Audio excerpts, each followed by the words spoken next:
Hey guys, tonight we're crawling into the mud-soaked past to explore one of the most tragic, bizarre and strangely flavourful chapters in modern history, the food of World War I. You'll find yourself shoulder to shoulder with soldiers in the trenches, tasting the grim glory of cold bully beef and concrete biscuits, and wondering how anyone got through a single day with such questionable nourishment. Spoiler: you probably won't survive this, not without indigestion. So before you get comfortable, take a moment to like the video and subscribe, but only if you genuinely enjoy what I do here. It really helps more sleepy history nerds like us find their way here. Where are you watching from tonight, by the way? Drop your city in the comments and your time. Always love seeing how far this thing reaches. Now, dim the lights, maybe turn on a fan for that soft background hum, and let's ease into tonight's journey together. You blink as a whistle blows. Not the polite kind that means someone's late to dinner, the kind that tells you it's time to charge into no man's land, or at least move to a new section of the trench before another shell finds its mark. But tonight's not about charging. Tonight your stomach is rumbling. You're still in your greatcoat, damp and grimy, with boots squelching in something you don't want to identify. And the ration truck has finally arrived. The excitement is cautious. Food isn't exactly something to look forward to here, but it's better than going hungry. Someone tosses you a tin of bully beef, the British Army's gift to your taste buds, also known as corned beef compressed into a dense brick of despair. It clinks against your mess tin like a blunt instrument. No one pretends it tastes good. It's mostly salt, grease and texture, if you can call it that. You take out your trench knife to open the tin. There's no luxury of a proper can opener. The lid peels back with a hiss and a sickly metallic tang hits your nostrils.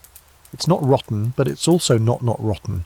The meat inside glistens in the grey trench light, flecked with fat and that mysterious jelly substance that manages to be both solid and wet. There's no fire to heat it, of course. Fires attract snipers, and smoke gives away your position, so you spoon it cold into your mouth. The taste? Salty, gritty, like someone soaked a meat sponge in seawater and left it out overnight. But it's calories. That's all it needs to be. All around you, other men are going through the same ritual. Some eat fast to get it over with. Others nibble it slowly, as if trying to convince themselves it's pâté. Conversation is minimal. The soundscape is mostly chewing, coughing, and the occasional "this again." One guy swears he saw a bit of hoof in his last tin. The British soldiers' daily rations are supposed to include a mix of meat, bread or biscuit, a vegetable portion, tea, and the all-important tobacco. In theory. In reality, by the time it gets to the front, through mud, shellfire, and often via exhausted horses or overworked supply trucks, it's a miracle you get anything edible at all. Your second course tonight: a scoop of mashed turnips that may or may not have once been warm. You wonder when it was last in vegetable form. It tastes vaguely earthy, with a weird sour note that might be fermentation, or just bad luck. And then there's bread, or something like it. More often than not, it's hardtack, a biscuit so dense and dry you need to soak it in something before you attempt to bite. That, though, is tomorrow's fun. Tonight, it's all about the bully beef. You glance at a small booklet tucked into your breast pocket, your field service pocket book. Inside, there's a section detailing how to survive off your rations and stretch them as needed. It's almost laughable. One tip suggests using fat from the meat to grease your rifle. Another says you can boil the tin of meat in water if you're lucky enough to have a mess fire. That's optimistic. Fires are rare luxuries here, mostly reserved for behind-the-lines billets or fleeting moments of silence between barrages. As you scrape the bottom of the tin, a rat scuttles past your foot, bold and well-fed. Rats here grow fat off scraps, corpses and spilled rations. They're fearless, huge, and likely healthier than you. You stare at it for a moment. For just a split second, the thought crosses your mind. How hungry would you have to be? That's not an abstract question. Starvation has always been a hidden front in every war. In this one, it's just as cruel. Soldiers often barter, steal or hoard anything remotely edible. A man might kill for chocolate, trade socks for dried fruit, smuggle in a tin of sardines like it's forbidden treasure. The bully beef, despite all its flaws, is a lifeline. It's shelf-stable, lasts forever, or seems to, and requires no preparation. That's why it's issued by the millions of tins. By the end of the war, British factories will have churned out hundreds of millions of cans. The soldiers may loathe it, but they depend on it. Still you wonder, how did anyone think this was the best option? That's where history starts to split hairs. Some claim the beef came from South America. Others swear it was horse meat from Australia. The truth? Probably both and neither. Supply lines are notoriously opaque, especially in wartime, but there's one thing every historian agrees on. It wasn't chosen for taste. It was chosen because it travelled well and didn't kill too many people. Though, let's be honest, there's an open debate about that last part. Infections from spoiled tins, botulism scares, and mystery meat stories pop up now and then in the archives. Some men swore they got trench fever from bad food, others that the bully beef kept them alive. A few claimed both were true. You wipe your spoon clean with the corner of your coat and slip it back into your pouch. Dinner's over. Your stomach isn't full, not really, but it's quiet, for now. You sit back against the muddy wall, listening to distant shellfire and closer snoring. It's not luxury, it's not comfort, but it's food. And in the trenches of World War I, that's worth more than gold. You reach into your kit bag, fingers brushing against the rock-hard edge of your yaxed meal. A biscuit that doesn't crumble, snap or yield to pressure. It's officially called a hardtack, but around here you've heard it called everything from toothbreaker to war brick, and some even use it to hammer in tent pegs. Tonight, though, it's dinner. Or at least dinner's unfortunate companion. You grip the biscuit and give it a try, it doesn't budge. Not with your teeth, anyway. You tap it against your helmet and it rings faintly like dull iron. It's made from flour, water, and something resembling regret. Baked until it's harder than memory, it was designed to last indefinitely, which, unfortunately, it does. This one may have been issued sometime during the Boer War and it tastes like it. Some soldiers soak them in tea or stew until they resemble something chewable. You don't have that luxury right now, so you go for the standard approach, brute force and low expectations.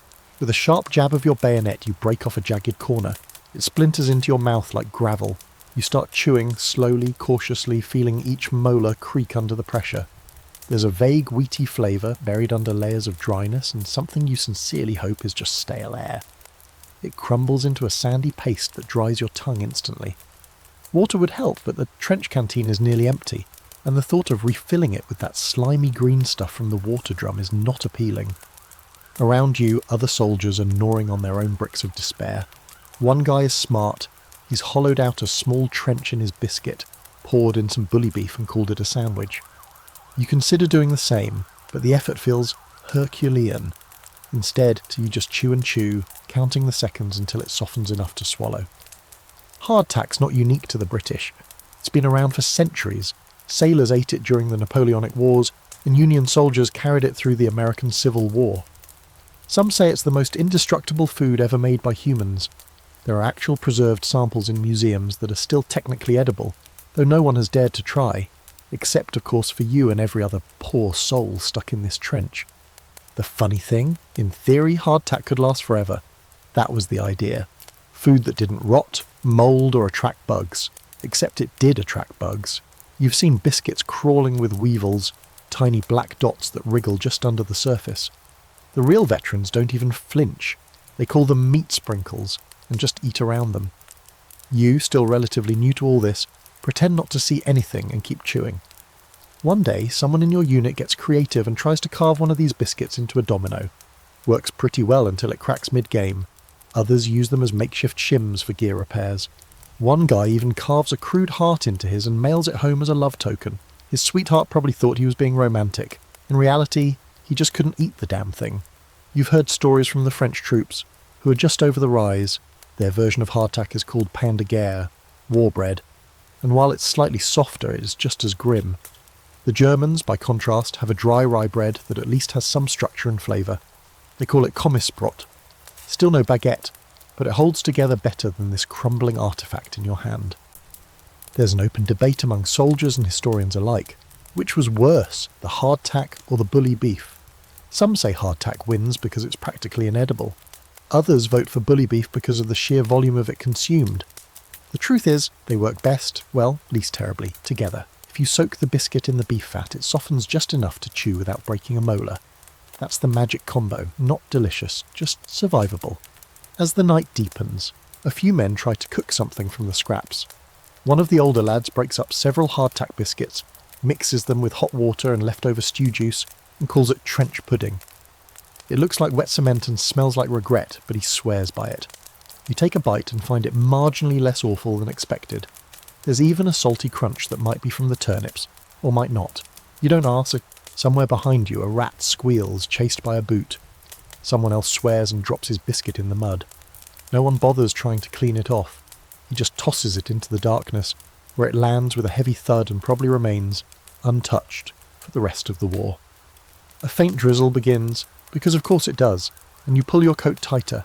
The cold, the damp, the bone-deep weariness, all of it presses in. You huddle in your dugout with your last remaining biscuit chunk and contemplate whether you're more tired or more hungry. Eventually hunger loses. You pocket the biscuit for later, maybe breakfast, or a weapon. Either way, it'll still be here.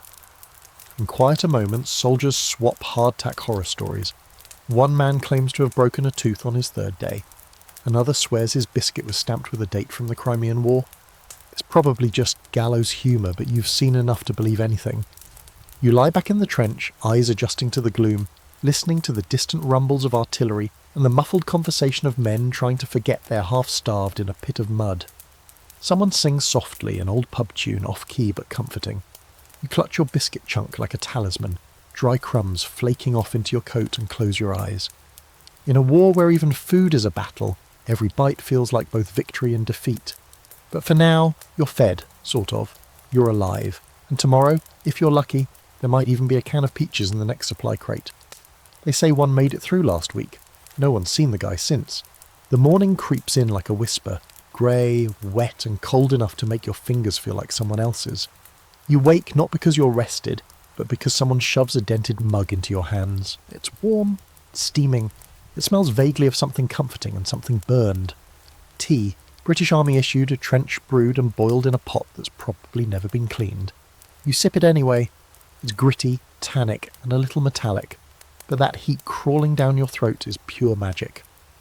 A cigarette appears next, offered wordlessly by the man beside you.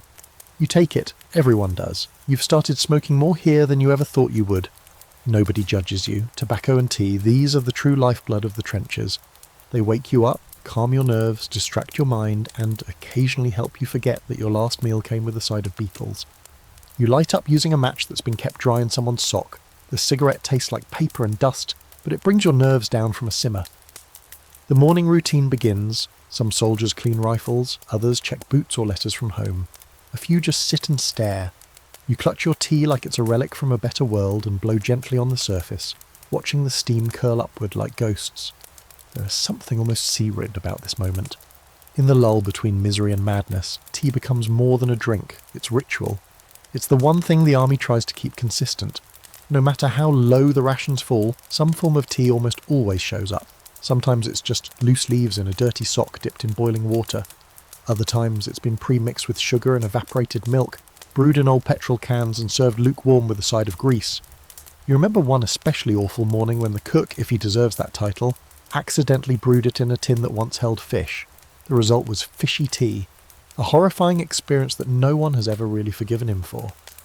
But most days it's drinkable, and when it's hot, it's holy. A soldier on your left pulls out a small tin of condensed milk. It's a rare treasure. He must have traded half his kit for it. He squeezes a dollop into his mug, stirs it with a grimy spoon, and sighs like a man who's just remembered what comfort feels like. You'd kill for a spoonful of that milk, but you don't ask. In the trenches, generosity is reserved for truly desperate moments, and you're not quite there. Yet. Tea isn't just a British thing either. You've seen the French with their café au lait when they can get it. The Germans, meanwhile, are more likely to sip ersatz coffee, made from roasted acorns or chicory when the blockade cuts off real beans. Everyone, everywhere, clings to some warm liquid in a cup. It's like the whole war is built on caffeine and shared suffering. Back home, propaganda posters show soldiers smiling over their tea and cigarettes, brave and unbothered. They leave out the part where you're huddled in 3 inches of mud with trench foot creeping up your leg. But those little comforts, tea, tobacco, do have power. They can stop a man from breaking down. That's not just a figure of speech. In more than one recorded case when rations failed, when letters stopped arriving, when the sound of shelling got too close for too long, what brought a soldier back from the edge was a hot drink and a smoke passed down the line. There's something else you've started to notice. The economy of addiction. Cigarettes and loose tobacco have become trench currency. You can trade a smoke for a sock, a spoonful of jam, or the last biscuit chunk in someone's pack. If you're lucky enough to get a care package from home with actual branded cigarettes, like Players or Woodbine, you're sitting on a gold mine. Once, a guy in your unit got a box of Turkish cigarettes, the real deal. Within hours, he had traded them for chocolate, rum, a working lighter, and someone's spare pair of wool underwear. No regrets either. Luxury like that doesn't last long out here. But the tobacco trade has its darker corners too. You've heard stories. One man rolled dried tea leaves into paper when he ran out of tobacco, gave himself the shakes for 3 days. Another tried smoking old pages from his field manual. The ink did weird things to his lungs. But these aren't cautionary tales here. They are rites of passage. And then there's the tea wallers, not official, just a nickname for the trench cooks who specialise in keeping the tea going. Their job might seem minor, but morale hinges on those guys. If the tea runs out, so does patience. So does the will to crawl over the top and do anything at all. There are not saints, these wallers, but they keep the engine running. You've even heard of a sergeant refusing to order a patrol until tea had been served. He said he wasn't about to risk life and limb without his godforsaken cup. There's scholarly debate about the psychological role tea and tobacco played in the trenches. Some say it merely soothed. Others argue it was essential, a way to create order in chaos, something to anchor you to your own humanity when everything else had gone muddy and mad. There's even discussion among historians about whether the British focus on tea helped them endure the war longer than they should have, one cup of denial at a time. You finish your mug and exhale slowly, warmth still clinging to your throat. Around you the trench begins to stir more fully. Orders are passed down. There's talk of a repair patrol tonight, maybe a fresh draft of replacements arriving. No one seems overly enthusiastic. You crush your cigarette butt into the wall of the trench, watching it smoulder for a moment before going dark. Breakfast, if you can call it that, is coming soon. Rumour says we might get bacon today. It probably means salted pork fat, but after a week of bully beef and brick biscuits, you'll take whatever the trench gods offer. For now, though, you savour the last wisps of tea steam, the nicotine ghost in your lungs, and the odd comfort of being just awake enough, just warm enough, to keep going. It's not much, but in the trenches, it's everything. The drizzle turns to rain, as it always does, the kind of rain that doesn't fall in drops but seeps out of the very air, like the sky's just sweating despair. You're standing ankle-deep in mud, boots squelching with each step, when you notice something wrong with your bully beef tin. You've opened a dozen of these by now, and the sound, the smell, the sad little shimmer of fat, it's all predictable. But this one is different. First, it smells as off. Not violently bad, just wrong. You know, that unsettling edge, like meat that's not quite gone bad but is definitely getting ideas. You peer into the tin, and that's when you see them. Tiny white wrigglers, squirming around the jelly layer like they own the place. Maggots! You almost drop it. Instead, you close the tin slowly, like you're tucking away a secret no one wants. You look around. Do you tell someone? Complain? Ask for a replacement? That's adorable. There are no replacements. You either scrape the top layer off and try to forget what you saw, or you stay hungry. You know what most men choose, so you grab your knife and skim off the jelly and the worst of the intruders. It's not perfect. You try not to think about what's left behind. Someone nearby mutters something about extra protein. You want to laugh, but your stomach turns instead. Maggots in the rations aren't exactly rare. These tins travel for weeks, even months, across oceans and battlefields. They sit in sun, freeze in cold, and get dropped, dented, and stored who knows where. Sometimes they're packed poorly, sometimes they're sealed badly, and sometimes you get the bonus course. There's even talk that some tins are recycled, emptied, refilled, and soldered shut again. That one may be a myth, but in this place reality often seems worse than rumour. You remember reading once, back when life had reading time, that maggots were used in medicine to clean wounds. A weird thought, that something eating rotting flesh could be considered helpful. Out here, though, they're just another hazard. Along with trenchfoot, lice, gas, shrapnel, and boredom so thick it makes you want to run toward the bullets, just to feel something cool new. Back to your meat. It's not just the maggots. The texture has changed. Normally it's more or less a firm slab. This one is soft, mushy. You scoop out a spoonful, sniff it, hesitate. Your body screams no, but your stomach is louder. You eat it. It's warm from your hand, slimy and bitter with metal. You tell yourself it's fine. You tell yourself everyone's got a story like this. And they do. One man swore he found a dead mouse in a bread bag. Another claims he bit into a biscuit and a beetle crawled out the other end. But the king of horror meals was a bloke who opened a tin of meat and found a small human-like tooth embedded in the jelly. That one made the rounds for weeks, though no one knows if it was true. Doesn't matter, really. In the trenches, truth is just the stuff no one has disproved yet. The worst part isn't even the food, it's the way you get used to it. How fast your brain rewires itself to accept this new baseline. 10 days ago you would have gagged and thrown it away. Now, you fish out the cleaner bits and chew slowly, hoping for flavour, settling for neutral. And still your gut tightens after every meal. You've had more than a few nights spent crouched over a latrine trench, knees shaking, whispering prayers to whatever deity might watch over food poisoning victims. The medics don't get too concerned unless you're vomiting blood or can't stand.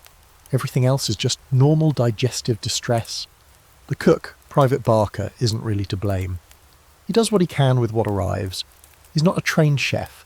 He's a former plumber from Leeds with a permanent scowl and surprisingly delicate handwriting. He once tried to liven things up by mixing marmalade into the bully beef and calling it trench chutney. It wasn't good, but it was different. That's really all that anyone asks for out here. Different. Barker swears the worst thing he ever saw was a tin of something labelled only Meat Product B. No one knows what the A or C versions looked like. Meat Product B came out as a grey sludge with fibres and a faint tang of formaldehyde. Even he didn't serve it. Buried it behind the latrine and didn't speak of it again. You pick at your food with less and less enthusiasm. A few men nearby are making jokes. Gallows humour, always ready. Hey, I think my beef's still winking at me. Trade you 3 maggots for a rat tail. One guy swears he's going vegetarian, which draws actual laughter. There's no plant-based option in hell. Still, not everyone's laughing.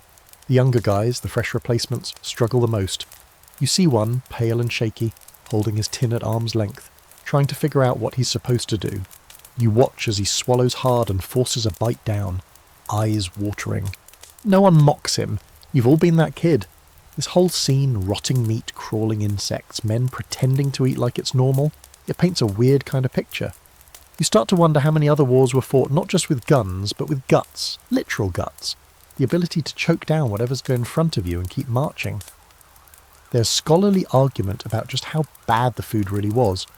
Some historians argue that the quality wasn't always terrible, that bad batches and horror stories are overrepresented in memoirs and letters, but those historians weren't here. They didn't open tins with things moving inside them. They didn't trade socks for a spoonful of jam or pretend the bread mould was just a new kind of cheese. You finish what you can and bury the rest in a shallow hole behind the trench wall. Not because you think it'll decompose, it won't, but because the rats will find it if you don't. And then you'll be hearing the scratch and skitter all night. You already sleep light. You don't need more visitors. You rinse your spoon with what passes for water and tuck it away. The rain is picking up again. Your stomach feels queasy, but it's better than empty. You lean back against the trench wall, close your eyes, and try not to think about what you've just eaten, or what's eating it now inside you. It's early afternoon when word filters down the line. You're to prepare for a possible stand-to at dusk. But before that, you're issued something whispered about like legend, the iron ration. It arrives in a wax cloth pouch, small and oddly dense, and everyone stares at theirs like they've just been handed a relic from the Holy Land. You've heard stories about the iron ration, not many first-hand. That's because no one ever eats it, unless things have truly gone sideways. The idea is simple. A sealed backup meal, reserved for emergency use only. It's supposed to be your last line of defence between life and starvation. If you're surrounded, cut off, marching for days, lost in no man's land or stuck behind enemy lines, this is what you're supposed to survive on. Which means, of course, that opening it voluntarily is frowned upon, both by officers and by fate itself. It's like tempting the universe to throw you into the worst situation imaginable. You break the seal and suddenly it's snowing, your trench is gone, and Jerry's set up shop in your old sleeping hole. You finger the knot on the cloth pouch. No one's looking too closely. You could open it now, just a peek, but you hesitate. That pouch has become a sort of trench insurance policy. Knowing it's there makes the hunger easier to bear. You've heard stories of men who've carried their iron ration from the first week of training to the very end of the war, unopened and pristine. Others kept theirs tucked under their shirts like a talisman close to the heart. You finally untie the knot and take a look. Just for morale reasons, you tell yourself. Inside, it's a grim little assortment. One flat biscuit, a slab of compressed meat. Some say it's pemmican, others say it's just a sad brick of beef and lard, and a small pouch of tea or sometimes cocoa powder. Some rations even contain a sugar cube or a couple of salt tablets. You stare at it, wondering how this is supposed to keep a man alive in enemy territory for days. It looks like it wouldn't get a terrier through an afternoon walk, but that's not the point. The iron ration isn't about flavour or satisfaction, it's about discipline, about hope. If you're eating it, things have gone bad, real bad. You're supposed to hold on to it like it's sacred. Officers will punish you for opening it early, at least if they find out. Some soldiers tell stories of court-martials, though more often it's a fine, or just a stern lecture, and a look of disappointed fatherhood from someone who's barely older than you are. You remember a sergeant once telling you, that iron ration ain't for today, it's for the day you wake up and the sun doesn't rise and no one's left but you and your shadow. At the time you thought it was just poetry, or now you realise he was only half joking. There's an open debate among military historians about how effective these rations really were. Nutritionally, they're bare bones, maybe 1,000 calories on a generous estimate, but it's not about nutrition, it's about survival, physically, psychologically. It's a vote of confidence from the quartermaster's office that you might live long enough to eat it. That's grim, but somehow reassuring. You carefully rewrap the contents, tie the knot again with practiced fingers, and slip the pouch back into your pack. It feels heavier now, not because it's changed, but because it represents so much. Your worst day, your last meal, and yes, your stubborn hope. That night, as dusk bleeds into dark and the stand-to begins, you keep one hand near your rifle and the other brushing the pouch. Shells rumble far off, but tonight is quiet. Almost too quiet. You watch the enemy lines through the dim gloom, eyes adjusting to the black-on-black contrast of the battlefield at rest. Someone jokes about opening their ration just to see if it summons a gas attack. Another swears that a guy in a different unit used his iron ration as a pillow and got shot in the face the next morning. Superstition runs strong out here. You're not laughing, neither is anyone else. In truth, the iron ration has taken on an almost mythic status. Like some medieval amulet you carry into war. It's not nourishment. It's a promise. You can starve a little longer because you could eat it, but you won't. Not until you absolutely must. You think back to training camp. When you were first issued one, the sergeant made a whole speech about it. You'll want to eat it, you'll stare at it, but don't. This is your escape ticket. This is your final favour from the king. At the time you laughed along with everyone else. Now you feel the weight of that speech like a rock in your gut. There's a weird fringe belief, too. One shared in whispers late at night, passed like ghost stories. Some say if you die with your iron ration unopened, your soul rests easier. You did your duty, followed orders, never gave in. But if you open it and still die, well, they say the ghosts of the trenches all open theirs, and they're still hungry. The rain returns after midnight soft and steady. You shift in your dugout, trying to stay dry. Your fingers twitch toward your ration pouch again. Not to open it, just to feel it. The fabric is damp, the contents solid and unchanging. You imagine biting into that dry biscuit, cracking it in half with your teeth, tasting nothing but starch and determination. But you don't. Not tonight. You'll wait. There's still food coming in, even if it's questionable. There's still warmth from a shared blanket and the comfort of boots touching yours under the plank floor. And besides, you tell yourself, if you eat it now, you'll just jinx everything. That's the real magic of the iron ration. It doesn't feed you, but somehow it still keeps you going. The trench you're assigned to runs just east of the River Somme, but today you're rotating out. For a few brief miraculous days, you're being moved to a reserve position behind the front, someplace marginally less horrible, where the mud doesn't actively try to eat your boots and the rats have a bit more shame. And there, for the first time in what feels like forever, you catch the smell of something different, something rich, warm, almost French. You follow the scent like a man possessed until you find its source, a small smoky campfire hidden behind a clump of shattered trees. Around it, a half-dozen French poilus, those sturdy, mustachioed infantrymen in their heavy blue coats, are huddled over a battered pot suspended on a bent metal frame. You don't speak much French, and they don't speak much English, but there's one language you all understand: hunger. With a grin and a shrug, one of the older Frenchmen dips a ladle into the pot and offers you a cup. You nod gratefully, hands shaking a little as you cradle it. Inside is something you'd almost forgotten existed, actual flavour. It's a stew, thick and steaming, flecked with herbs, chunks of potato, onions, maybe even a sliver or two of real meat. You sip it slowly, reverently, and the world tilts ever so slightly back towards sanity. The French approach to wartime rations is different. Where your own army focuses on calorie counts and shelf life, the French, bless their culinary souls, make an effort to retain something resembling real food. Even in the chaos of war, even under constant shelling, their cooks manage to produce something you'd willingly put in your mouth. Wine is common, often added to stews or passed around in dented canteens. Cheese, real cheese, isn't unheard of, and they always seem to have bread that doesn't double as a masonry tool. You share what you have, a tin of tobacco, a few biscuits no one should ever eat, and in return they give you more stew and a small wedge of soft, creamy cheese that smells terrible, and tastes divine. You'd forgotten what fat tasted like when it's not from a tin of bully beef.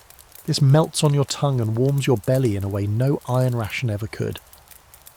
One of the Frenchmen, a skinny fellow with a blackened pipe clenched between yellowed teeth, points to the cheese and chuckles. "Camembert," he says proudly, tapping his chest. "Pas pour les boches." You don't need a translation, no Germans allowed. You learn quickly that the French soldiers take great pride in their food, even under siege, even when it's stretched to the point of absurdity. Their supply lines, though fragile, are prioritised differently. While British quartermasters hand out tins by weight and calorie count, the French try to keep morale up through flavour. There's even a black market among soldiers, trading goods from home, a tin of sardines, a bottle of red, a bar of soap scented with lavender. Currency in the trenches, especially French ones. Some nights you hear them singing around their fire, old folk songs, sometimes bawdy, sometimes beautiful. You can't understand all the words, but you get the meaning. Music and food, small rebellions against the inhumanity around you. And then there's the wine. They carry it in unlabelled glass bottles or sloshing tin flasks, passing it around with a wink and a toast. One evening you're offered a sip and take it. Dry, earthy, and probably mixed with rainwater, but unmistakably wine. There's something both heartwarming and tragic about drinking claret in a muddy clearing surrounded by barbed wire and ruined trees. You wonder if somewhere a French vineyard is still producing these bottles, uncorked by muddy hands instead of waiters in Parisian cafes. Of course, not everything's romantic. The French rations, while better tasting, aren't immune to the ravages of war. Supply shortages mean some men go days with only dried beans and hard bread. There are weeks when even cheese disappears, and the stew is more water than sustenance. When desperation hits, even French soldiers resort to boiling boots for broth, same as everyone else. One particularly strange delicacy makes the rounds in stories: a stew made with roasted crow, caught by snaring the bold trench-picking birds that hover like feathered ghouls. It's tough, stringy, and allegedly tastes like bitter shoe leather, but it fills the pot and the belly. A few Frenchmen swear by it, though the look on their faces says otherwise. Still, there's no denying their food is different. Better. Not always in quality, but in spirit. You see it in the way they cook, even under fire. One man proudly tends to a frying pan over a tiny stove made from a shell casing. Another stirs coffee grounds into a battered kettle, while shells rumble in the distance. There's no panic, no grim detachment. Just this stubborn belief that eating should still feel human, even here. There's even an open debate among military analysts about whether the French focus on meals contributed to their endurance.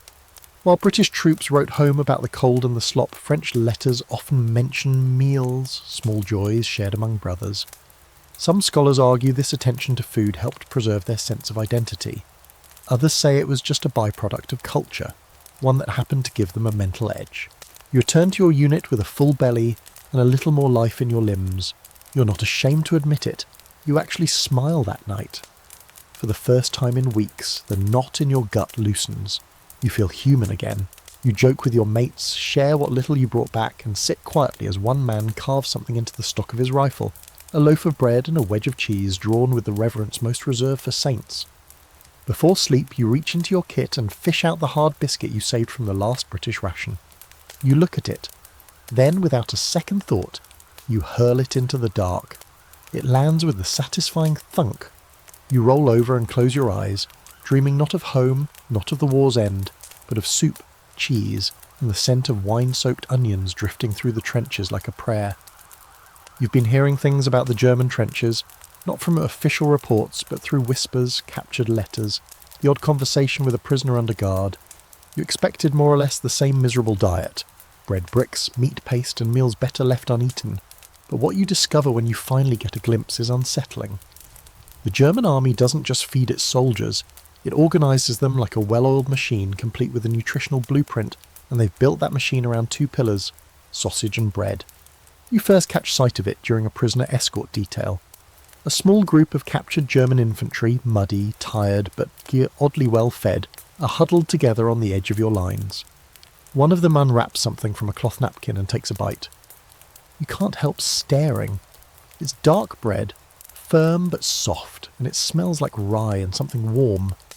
Kommissbrot, they call it. Standard issue military bread made from rye flour with a bit of barley or potato starch mixed in. Dense, durable, and surprisingly palatable. No maggots, no green edges. He offers you a piece. Cautiously, you take it. The crust has give, and the centre is chewy, not like the British hardtack or those stale biscuits you've come to loathe. You chew slowly. It's earthy, sour in a good way, like it came from a proper oven instead of a cursed trench. The German ration system, you've heard, is based on efficiency bordering on obsession. They've got a whole bureaucracy built around feeding the army, down to the daily protein intake. It's all very German. Each soldier is issued bread, sausage, Mettwurst or Blutwurst, depending on the region, dried vegetables, tinned meats, and that black coffee substitute made from roasted grains. Ersatz-Kaffee, they call it. Ersatz everything, really. Ersatz butter, ersatz toast jam, ersatz eggs. If it can be faked and rationed, they'll fake it. And yet, somehow, it's still better than what you've been choking down. The sausages, smoked and spiced, hold up well in the mud and cold. They don't rot as fast, and they don't seem to come with the same charming ecosystem of maggots you've come to expect. The Germans even pack theirs in wax paper or tin tubes, like engineers thinking about portability instead of just punishment. One German soldier tells you, through broken English and gestures, that his rations come every other day, like clockwork. It's not glamorous, but it's predictable. They have mobile bakeries on rails and giant field kitchens staffed by uniformed cooks who actually trained for this. You almost laugh when you hear it. Back home, they train you to kill. In Germany, they train men to make cabbage stew with military precision. Of course, that order is starting to crack. With the war dragging on and the British blockade tightening its grip, German food supplies are being strangled. You've heard stories of turnip bread. When grain runs short, they mash root vegetables into the dough. Nutritional, yes, but not exactly satisfying. There's even a joke going around that German soldiers have started naming their rats after vegetables because that's all they're eating anymore. The bread remains consistent, though. The dark rye loaf is a cultural cornerstone, and despite shortages, it keeps showing up. You hear rumours of secret flour shipments from occupied territories, Belgium, Poland, smuggled in to keep the supply line alive. Some historians argue that German bread logistics were more carefully planned than their actual trench strategies. You wouldn't be surprised. Back in your own trench, you share your experience. There's envy, sure, but also suspicion. Too good to be true, one man grumbles. They're probably biking it with something. Others just look tired and hungry and try to picture a world where food doesn't come in dented tins or taste like rusted tinfoil. Later, during a brief truce for prisoner exchange, you catch another glimpse of the German trench line. It's not wildly different from yours, same mud, same stench, but near the rear you see a stove. An actual stove. It's belching smoke and someone's stirring a pot over it. You're close enough to smell it. Something rich, maybe cabbage and onion, maybe meat. You almost want to cross over and ask for the recipe. You've heard that before the war, Germany had some of the most advanced food science in Europe. Their army ration system was born from years of industrial planning. Machines to cut bread loaves with mathematical precision, sausage factories dedicated to the war effort, and even nutrition scientists advising the general staff. There's a famous case, though you're not sure how true it is, where a German colonel had an entire battalion's diet redesigned to maximise digestion and combat stamina. He claimed it improved performance by 12%. You'd settle for something that didn't cause heartburn for 4 days. But here's the darker truth. that precision has limits. The deeper the war goes, the more the Germans feel the squeeze. You begin to hear reports of malnutrition, of bread rations shrinking, of meat being replaced by questionable fats. In one captured diary, the German officer writes about men boiling old leather for broth. Same as the French, same as you. No matter how efficient the system, war is a slow hunger. Still, that doesn't erase the fact that for the first 2 years at least, the Germans ate well. Better than you did. And they did it with coordination, planning, and a stubborn belief that even sausages could be strategic. There's even a fringe theory, floated by some eccentric old professor turned trench philosopher, that Germany's early battlefield dominance wasn't just about tactics or technology, but food. They fought with full bellies, he had muttered once over a mess tin of cold potatoes, and full bellies fight longer. You're not sure if it's true, but as you gnaw on your second stale biscuit of the day, watching a rat drag a used teabag into a dugout, it's a theory that sticks. You're back in the firing line now, and everything smells like wet wool and fear. The trench walls are a mosaic of mud and mould patched with sandbags and old boards that groan under their own weight. It's here, ankle deep in cold muck, that you unwrap your daily ration and discover a familiar horror. Chalk bread. It's not officially called that, of course. The army would never use a word like chalk. On paper it's just standard issue bread or ration loaf type number 4, but in your mouth it's unmistakable, dry, powdery with the strange aftertaste of something that once belonged on a school blackboard. You chew slowly, swallowing hard, hoping your digestive system won't file an official protest. And all the while you think, this used to be food, now it's just filler. You heard it from a supply corporal once, how flour shortages led to stretching the mix with powdered lime or actual ground chalk in some batches. Not everywhere, not all the time, but enough to make you question every bite. Some say it's harmless, just a way to bulk up loaves without cutting into precious grain reserves. Others whisper about stomach ulcers and tooth damage. You believe all of it. And so do your mates. One bloke tries to toast his ration over a match flame just to dry it out. Another crumbles his into water and calls it trench porridge. He sprinkles in a little salt and cocoa powder from a long-gone care package. It still tastes like disappointment. Then there are the rats. You've stopped fearing them. Now you study them. They know things. They're survivors always ahead of the curve. When a new shipment of bread arrives, you watch what the rats do. They avoid it, so do you. If they fight over it, maybe it's not so bad. Today they were eating the chalk bread like it's cake. That's not comforting. Later, a runner arrives with a crate from behind the lines. Everyone circles in like vultures. Inside, tins of army chocolate, British issue, hard as stone, bitter as betrayal, is meant to boost morale, packed with caffeine and sugar, the way a battery jump starts a dying engine. But calling it chocolate feels generous. It's technically cocoa-based. You suck on a corner and wait 5 minutes for it to melt enough to chew. Still, it is something. The sweetness punches a hole through the mud-thick taste that's been haunting your tongue since breakfast. Chocolate has a strange power out here. A single square can shift a man's mood. You once saw 2 grown soldiers nearly fight over the last piece in a tin. Then they sat down, split it in silence, and cried. No shame in it. Out here, emotions sneak up on you when you're least ready. There's a story passed down from the older lads about a time when someone found a tin of chocolate from the Queen's Own Reserve. Rich, smooth, real milk chocolate. No chalk, no bitterness, just actual decadence. They say it was hidden under a bunk in a field hospital unopened. The man who found it shared it with no one, died 2 days later in a shelling. Some say the chocolate is still there, sealed in tin, waiting. You get 1 bar, barely enough to taste. You tuck it away in your coat, saving it for a bad day. A worse day, you correct yourself, because there's no such thing as a good one anymore. Only variations of bearable. The chalk bread makes another appearance at dinner, this time soaked in greasy broth and served as stuffing. You chew mechanically. The broth's meat content is questionable. Thin strips of something, maybe pork, maybe ambition. You think about the chalk again, how it's technically calcium. Someone once claimed it's good for bones. You hope that's true because your joints ache like they're rusting from the inside. There's some debate about just how widespread the use of chalk or filler was in wartime bread. Some historians argue it was rare, a wartime exaggeration fueled by soldier folklore. Others insist that during the worst supply shortages, Almost every loaf had something mixed in. You lean toward the latter, mostly because you've eaten it. Then just when you're about to wrap up the day in grim silence, a new sound breaks the monotony.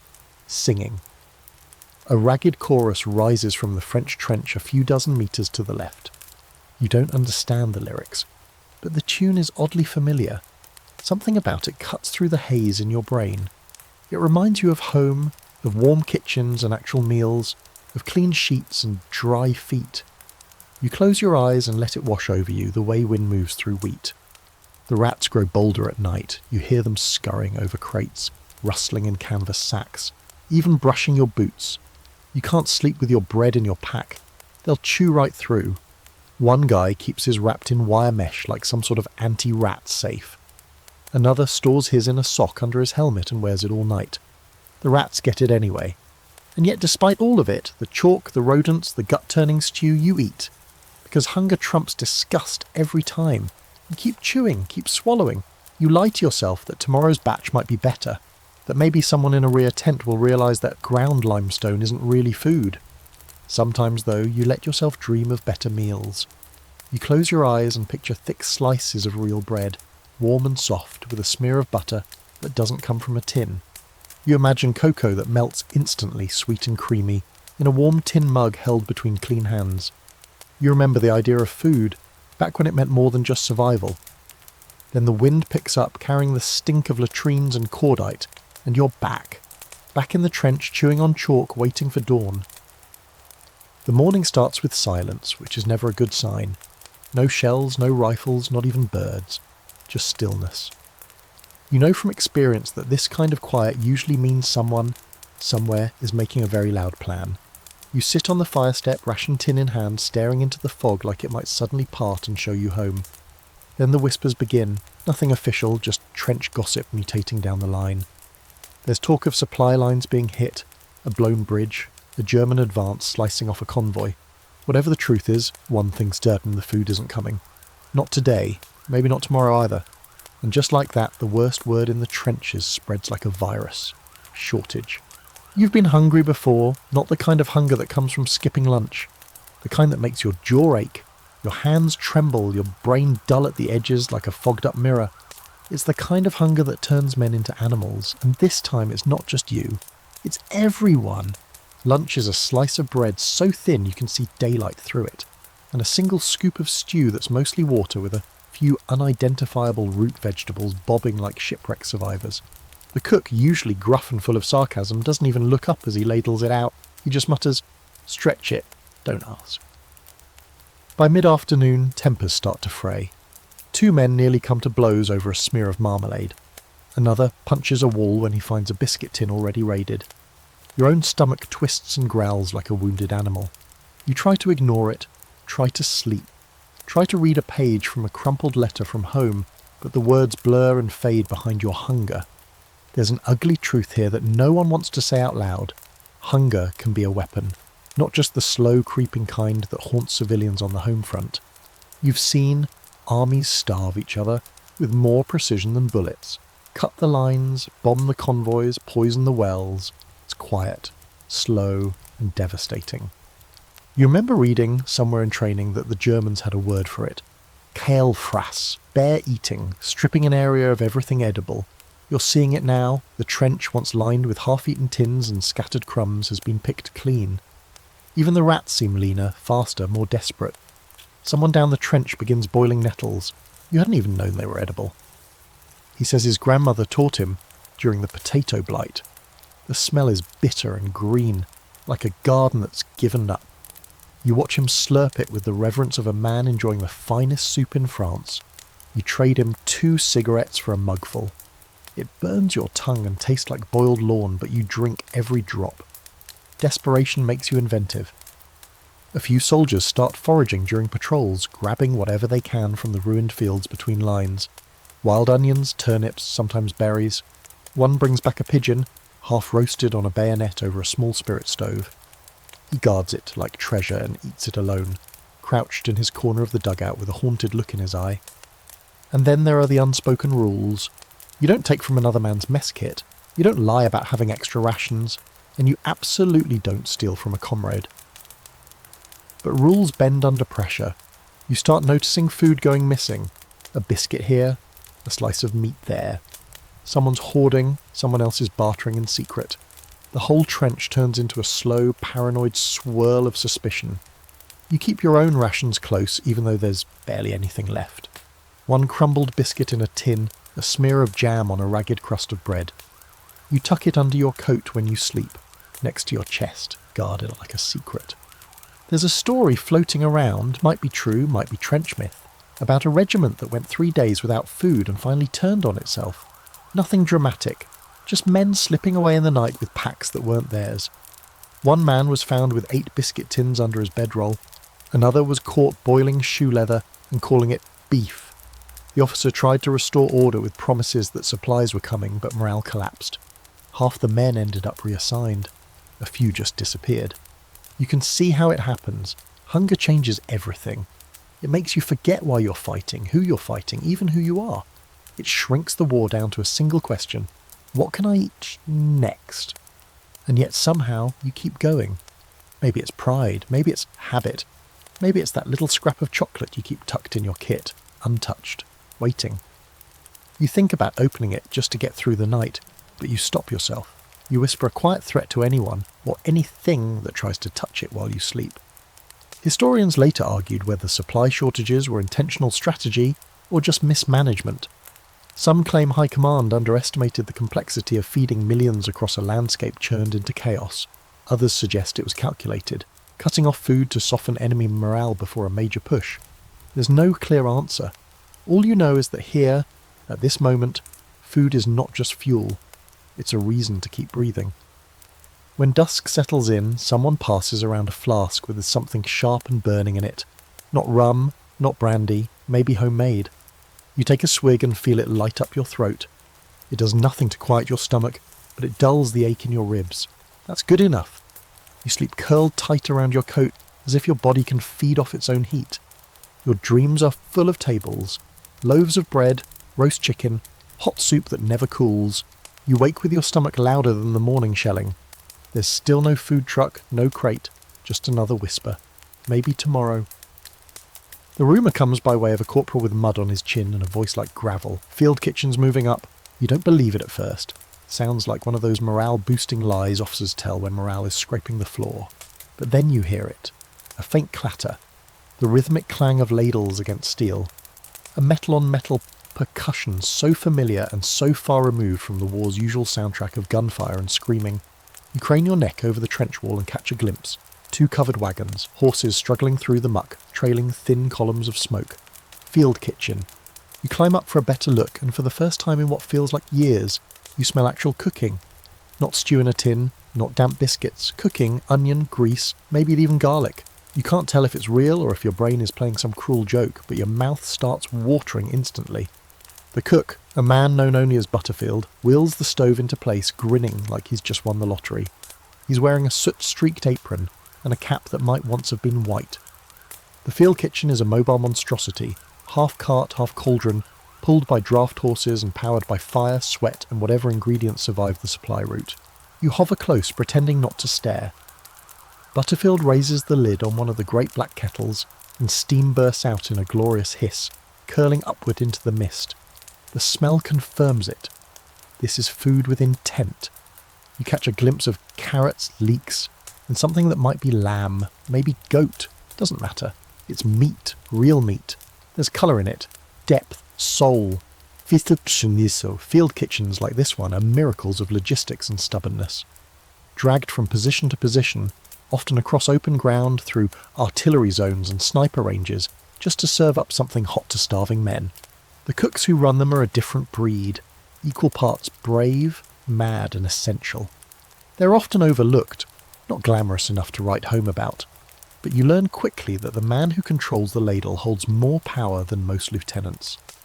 Butterfield doesn't rush. He stirs, tastes, adjusts, mutters to himself, then finally starts calling men forward. You line up behind 30 others, trying not to trample the one in front of you. Your stomach is twisting itself into knots, growling loud enough for the man behind you to hear. "Haven't eaten this well since I joined," he mutters. "If they feed us like this tomorrow, I'll volunteer to storm Berlin." When it's finally your turn, Butterfield ladles a steaming scoop into your tin mess bowl. The stew is thick and golden, filled with chunks of root veggies and strips of something that flakes under your spoon. He drops a hunk of bread on top, not hardtack, but actual soft bread, slightly burned on one edge, but still spongy in the middle. You hold the bowl like it's made of glass and step back, just in case this all turns out to be a fever dream. The first bite makes you close your eyes. It's salty, rich and spicy in a way that hits the back of your throat. Maybe it's pepper, maybe it's whatever Butterfield found at the last supply depot. It doesn't matter. You chew slowly, savouring every grain of meat, every soaked bit of bread. For the first time in weeks, you're eating something that wasn't born in a tin. The others around you are doing the same, heads down, chewing like monks at a sacred ritual. Field kitchens, you realise, do more than feed. They tether you to something normal, something safe. The rumble of the stove, the scrape of the ladle, the hiss of boiling water. It's like music from a world before the war. You remember hearing that the Germans had similar setups, mobile soup kitchens that could serve thousands in a day. Some were even rail-mounted. Efficiency, of course.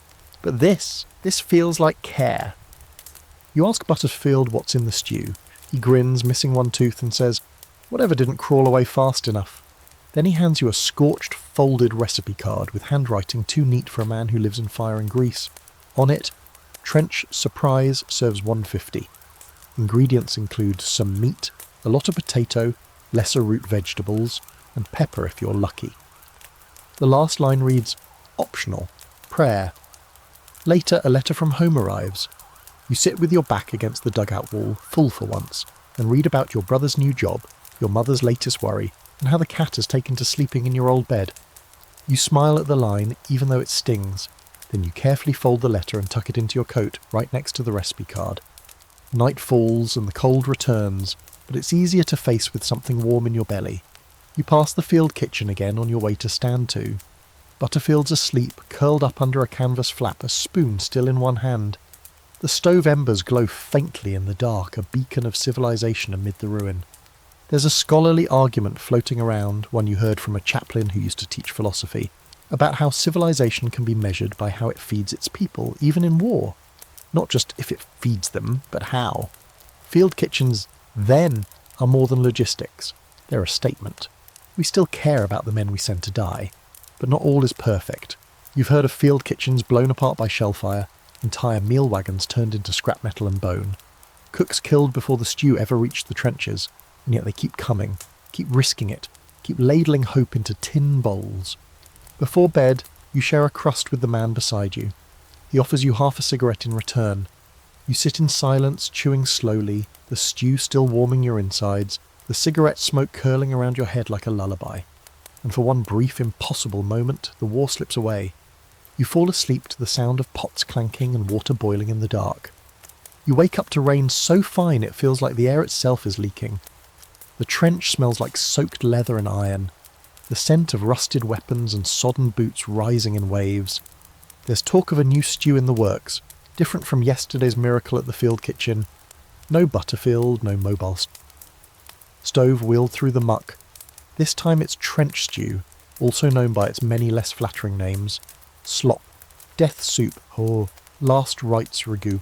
Trench stew is the great equaliser. Every man's had it. Every man's tried to forget it. The basic recipe goes like this. Take whatever is left, boil it until unrecognisable, and hope it doesn't fight back. One private claims there's a system, a rotation. Monday is potato and bully beef. Tuesday, turnip and biscuit bits. Wednesday, if you have to ask, you're already too late. You approach the cook fire, which is barely more than a sputtering flame shielded by metal sheeting. The stew is cooking in what was once a shell casing, now blackened with use. You glance into the pot and immediately regret it. Floating in the brownish liquid is a suspicious cube of meat, or maybe sponge, and a few pale slices of what might be parsnip or might be something else entirely. The liquid bubbles as if warning you. They hand you a tin cupful. You don't say thank you. No one does. Gratitude feels misplaced when what you're about to eat looks like something that backed out of a latrine. You sip it. The taste is complicated and not in a good way. Salty, bitter, and oddly sweet in places where no sweetness should be. The beef is overboiled to the point of disintegration. and the vegetables are just memories held together by broth. Still, it's warm. You tell yourself that matters. The thing about trench stew is it changes constantly, because the ingredients change constantly. Some days it's almost good, if there's a fresh carrot or a splash of real fat to thicken it. Other days it's punishment in a cup. You remember one morning when someone found a lump of what turned out to be horse meat. The cook diced it, tossed it in the pot and said nothing. It was the best stew you ever had. Another time someone added tea instead of water. That one went badly. And then there's the bread. It comes with the stew like a bad memory. Today's slice is extra stale, half frozen, and you have to soak it in the broth to even get a bite through it. It melts like mush in your mouth, which is either helpful or horrifying depending on how much you're paying attention. Despite everything, there's a strange comfort in the routine. Lining up, receiving your ladleful, retreating to your corner of the trench like an animal with a kill, eating with your fingers when your spoon is gone, letting the heat spread through your chest, even if the flavour turns your stomach. Someone once called it roulette stew. You never know what you're going to get, and odds are it won't sit right. Men have told tales of finding buttons, wire, even a spent cartridge casing in their portion. The cooks swear it's not intentional, but no one really believes that. You find a shard of something today. Bone, wood, you spit it out and keep chewing. The debate over the origins of trench stew rages on. Was it a British invention, a necessity cooked up by overburdened quartermasters? Or did it evolve naturally, like mould, from the fact that nothing was ever in good supply all at once? Some historians suggest it became a shared ritual across all armies, French, German, British, even American, when they finally joined in. Everyone had a version, everyone hated it, everyone needed it. Fringe theories crop up now and then. One chap insisted the army deliberately made the stew unpleasant to lower expectations. Keep the lads humble, he said. You can't complain about morale if nobody remembers what hope tastes like. You laugh at that bitterly, not because it's funny, because it might actually be true. In a moment of clarity, you try to list what's in your current bowl. Potato for sure. A chunk of turnip that didn't cook through. Something stringy that might be cabbage. And the meat? You decide not to dwell on it. It could be from anything with legs. As long as it doesn't move on its own, it counts. One man pours half his stew into a mess tin lid and lets it cool, then slices it into quarters and calls it trench pie. Another crumbles a biscuit into his, sprinkles salt and mutters, "Gourmet." You'd laugh, but you're too busy chewing. Later that night, after stand to, you lie back on your muddy blanket and feel your stomach twist. Not violently, just enough to remind you that the stew's fighting for dominance. The latrine queue gets longer as the stew makes its slow journey through the collective digestive tract of the unit. You remember a man, Evans from Glasgow, who once refused his stew entirely, called it an insult to digestion, tried to live off biscuits and tea for 4 days. By day 5, he passed out on patrol and had to be hauled back to the trench, pale and delirious. Since then, he's been first in line for every ladle. You still have the taste in your mouth when you finally drift off to sleep. It's not pleasant, it never is, but it's familiar, and in a place where nothing feels safe, that counts for something. Tomorrow's stew will be different. Worse, maybe. Better, maybe. You'll eat it anyway. That's trench life. You don't eat because you're hungry. You eat because it's there, and because not eating means weakness, and weakness doesn't survive long here. You're supposed to be on rest duty, but rest is a joke when your stomach sounds like a trapped animal. Supplies are late again, and the cook has resorted to boiling soup bones that have already been boiled 3 times this week. The water tastes like regret, and the smell alone is making you question every life decision you've made since enlisting. That's when the idea hits. We go get our own food. You and a few others, all equally hollow-eyed and reckless, form a sort of unspoken raiding party. Not against the enemy, but against nature. Or farms. Or whatever's left of either. Foraging is officially frowned upon. Officers call it unauthorized requisition. But out here, everyone knows the truth. If it's not nailed down and isn't moving too fast, it is fair game. You slip out under the cover of the early dusk, heading toward the edge of a shattered French village, just beyond the reserve line. It's been shelled to hell and back, brick piles and broken fences, skeletal trees blackened by fire. But farms used to exist here. Orchards, gardens, chickens if you're all lucky. You keep your eyes peeled. The first prize comes when Morris, the quiet one, finds a row of half-dead cabbages clinging to life beside what used to be a barn. You pick 2 and stuff them into a canvas sack. They're limp and riddled with bugs, but they're green, and that's worth more than gold. Further on, you spot a crumbling root cellar. The wooden door's half buried under dirt and ash, but you pry it open to find a handful of shriveled carrots and, miracle of miracles, a sack of onions. You nearly cry. Then come the chickens. You hear them first. A soft cluck, barely audible over the wind. You freeze, look around, and then you see them, 3 scraggly hens pecking around a collapsed fence post, no human in sight. You and Murphy dive for them like lunatics. Feathers fly, there's a lot of cursing. One gets away, but 2 end up in your hands, squawking in outrage. You don't feel heroic, you feel desperate. There's an open debate back in the trenches, whether foraging is brave, smart, or borderline criminal. Some say it's resourceful, others call it stealing. The line blurs fast in war. If a farm's abandoned, whose food is it now? You're not looting, you're surviving, and the difference out here feels semantic. You make your way back with your haul. 2 chickens, 4 cabbages, half a dozen carrots, a pile of onions, and 1 small sack of flour found in a burnt-out bakery. The flour's grey, smells faintly smoky, but it's still flour. When you arrive back at the trench, the cook's eyes go wide. He doesn't ask questions, just takes it all and mutters, "Bloody hell, it's Christmas." You help pluck the chickens. It's messier than you thought. Feathers get everywhere, sticking to your damp sleeves. One of the birds has mites. You pretend not to notice. The cook adds chopped onion, carrot, cabbage, and the mystery flour to a battered cauldron, and suddenly something magical happens. The pot starts to smell like food. Real food. Even the rats poke their heads out, curious. That night's meal is a stew thicker than any you've had since arrival. The broth clings to the spoon. The chicken falls apart into tender strips. The carrots still have crunch. You eat slowly, savouring every bite like it's the Last Supper. There's even something like bread. Dumplings made from the flour, dropped into the pot and boiled into chewy lumps. You could weep. This, you think, is the high point of trench cuisine. Not because it's elegant, or even good, but because you made it happen. You went out, dodged snipers and shell holes, and came back with dinner.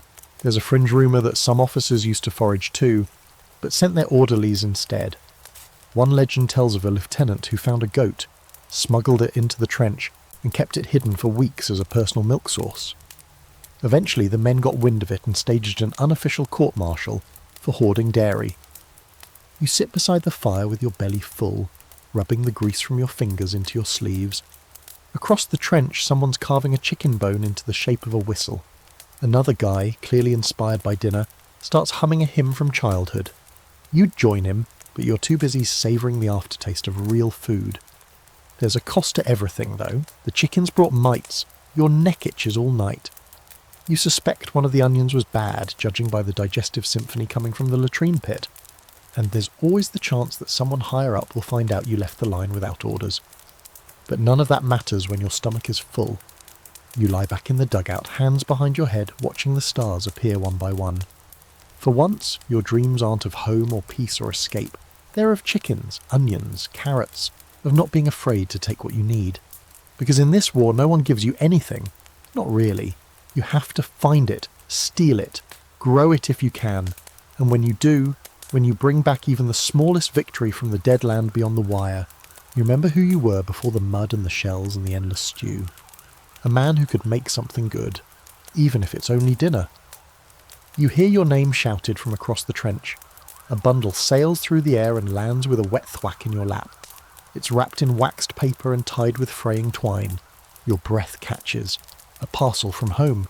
You pause just for a moment, holding it like it might disappear if you blink. Then your fingers tear through the string like a starving dog with a sausage. Inside there's a note, folded twice, smudged with what might be flour or tears. It's from your sister. The handwriting's uneven, like she was in a rush.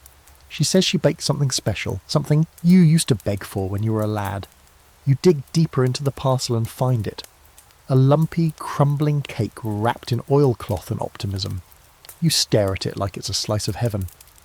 Everyone crowds around, pretending not to care, but they all do.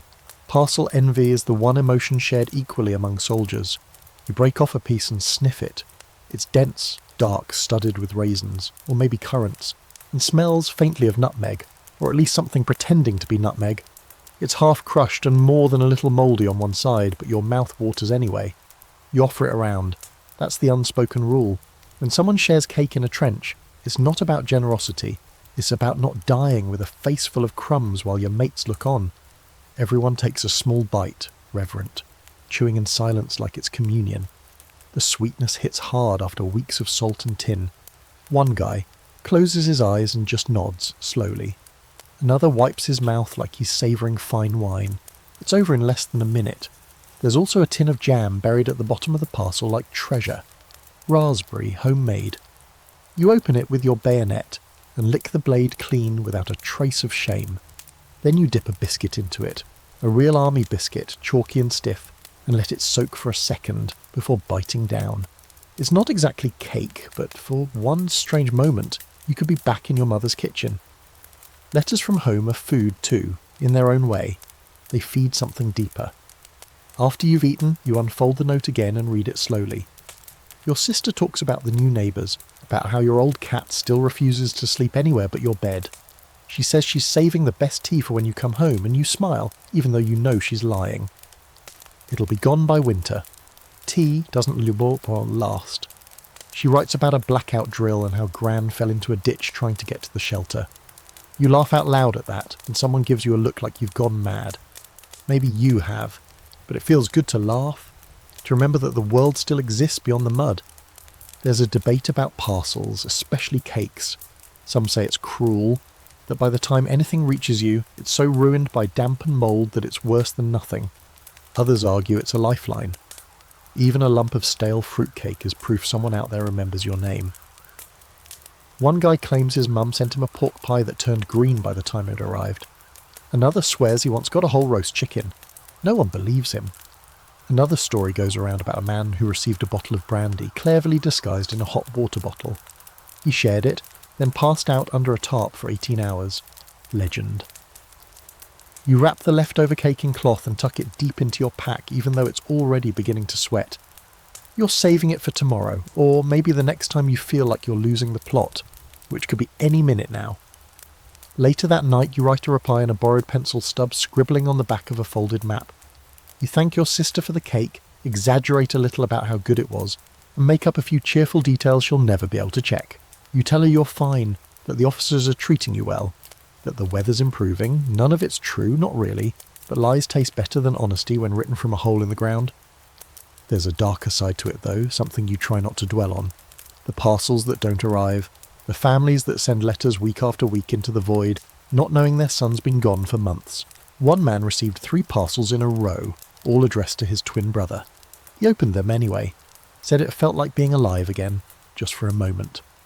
Some letters are opened by censors before they reach you.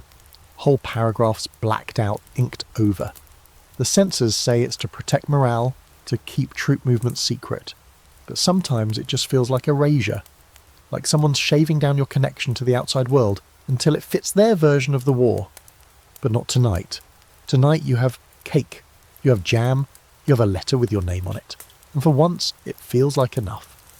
You share the last bites of the jam with the new guy, fresh-faced, nervous, still writing mother at the top of every letter. He's never tasted raspberry jam before. He says it's too sweet. You laugh at that. One day he'll miss even this. You sleep with a parcel tucked under your coat like a pillow, the scent of nutmeg and old paper curling around you. The rats are quieter tonight. Or maybe they're just full. Either way, you rest easier. Because for once you're not eating to survive. You're eating to remember who you are. It starts with a sound you haven't heard in weeks. Singing. Soft, scattered, almost hesitant at first. A few bars of a familiar carol, Silent Night maybe, drifting from the German lines across no man's land. You sit up in the dugout, confused. No gunfire, no mortar whines. Just voices, clear and strange, carried on the frozen December air. A few lads near you pause mid-card game, cards in hand, listening like they've just caught a ghost. Someone down the trench whispers, "It's Christmas Eve." You'd forgotten. Dates stopped meaning much after the first few bombardments.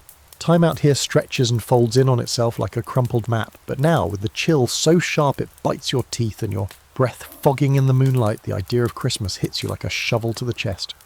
More voices join the song from the German side, stronger now, deliberate. You catch snatches of harmony, and though you don't speak the language, you know the song. Others around you start humming along, some half laughing, others looking like they might cry. Someone picks up the tune and sings in English, another joins in, and then, impossibly, you hear it. Applause, from both sides. You expect it to end there, maybe a fluke, some mad musical fever dream. But then you see it.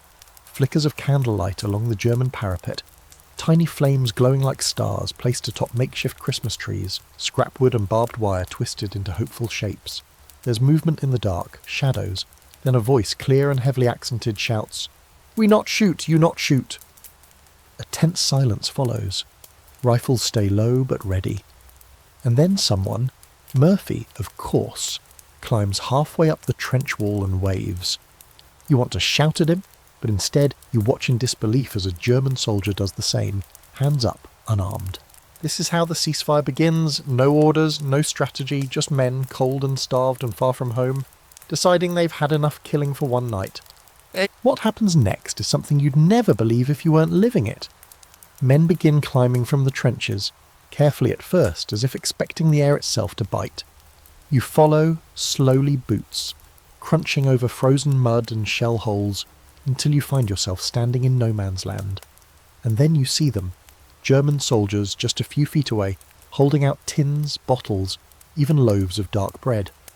You hesitate, then reach forward. A bottle changes hands, cheap schnapps, sharp and sour, but warmer than rum. A packet of cigarettes is offered in exchange for a bar of soap. One man hands over a tinned sausage. You give him 2 army biscuits and a scrap of jam. It's absurd, beautifully absurd. Within minutes, the ground between trenches is dotted with clusters of enemies, talking, laughing, sharing food like old friends at a picnic in hell. You bite into the sausage and nearly moan. It's spiced, rich, and tastes like actual meat. Not mystery meat, not despair compressed into a tin. Real food. The kind that reminds you have a tongue and a soul. A German private offers you a chunk of rye bread, and you hand him a small square of chocolate from your last parcel. He doesn't speak English, and you don't speak German, but you nod at each other like diplomats brokering a treaty over snacks. Someone has a harmonica. Another has a dented fiddle. Music erupts again, carols, folk tunes, even a few dirty songs. A few men try to organise a football match with a flattened canteen cover. It turns into a chaotic kickfest that ends with a collision and roars of laughter in multiple languages. No one brought a feast. This isn't a banquet. It's bits and scraps. The bottom of the food barrel from both sides. But it feels like a banquet because it's shared. A bite of sausage from a stranger becomes a kind of communion. A dry biscuit dipped in someone else's broth becomes a bridge. There's an ongoing debate about how widespread these ceasefires actually were. Some historians say it happened only in scattered places. Others insist it was common across vast stretches of the Western Front, at least for a day or two. There's even fringe speculation, probably nonsense, that High Command deliberately underreported it to avoid inspiring further disobedience. After all, what could be more threatening to a war than soldiers realising they don't want to kill each other? You overhear a German soldier say something like, "Meine Mutter macht besser," gesturing at the sausage. His mate laughs and slaps him on the back. You laugh too, though you barely understand. You pull out the last of your jam and offer it to the group. They pass it around, nodding with approval, and one of them actually kisses the tin. The moon climbs higher.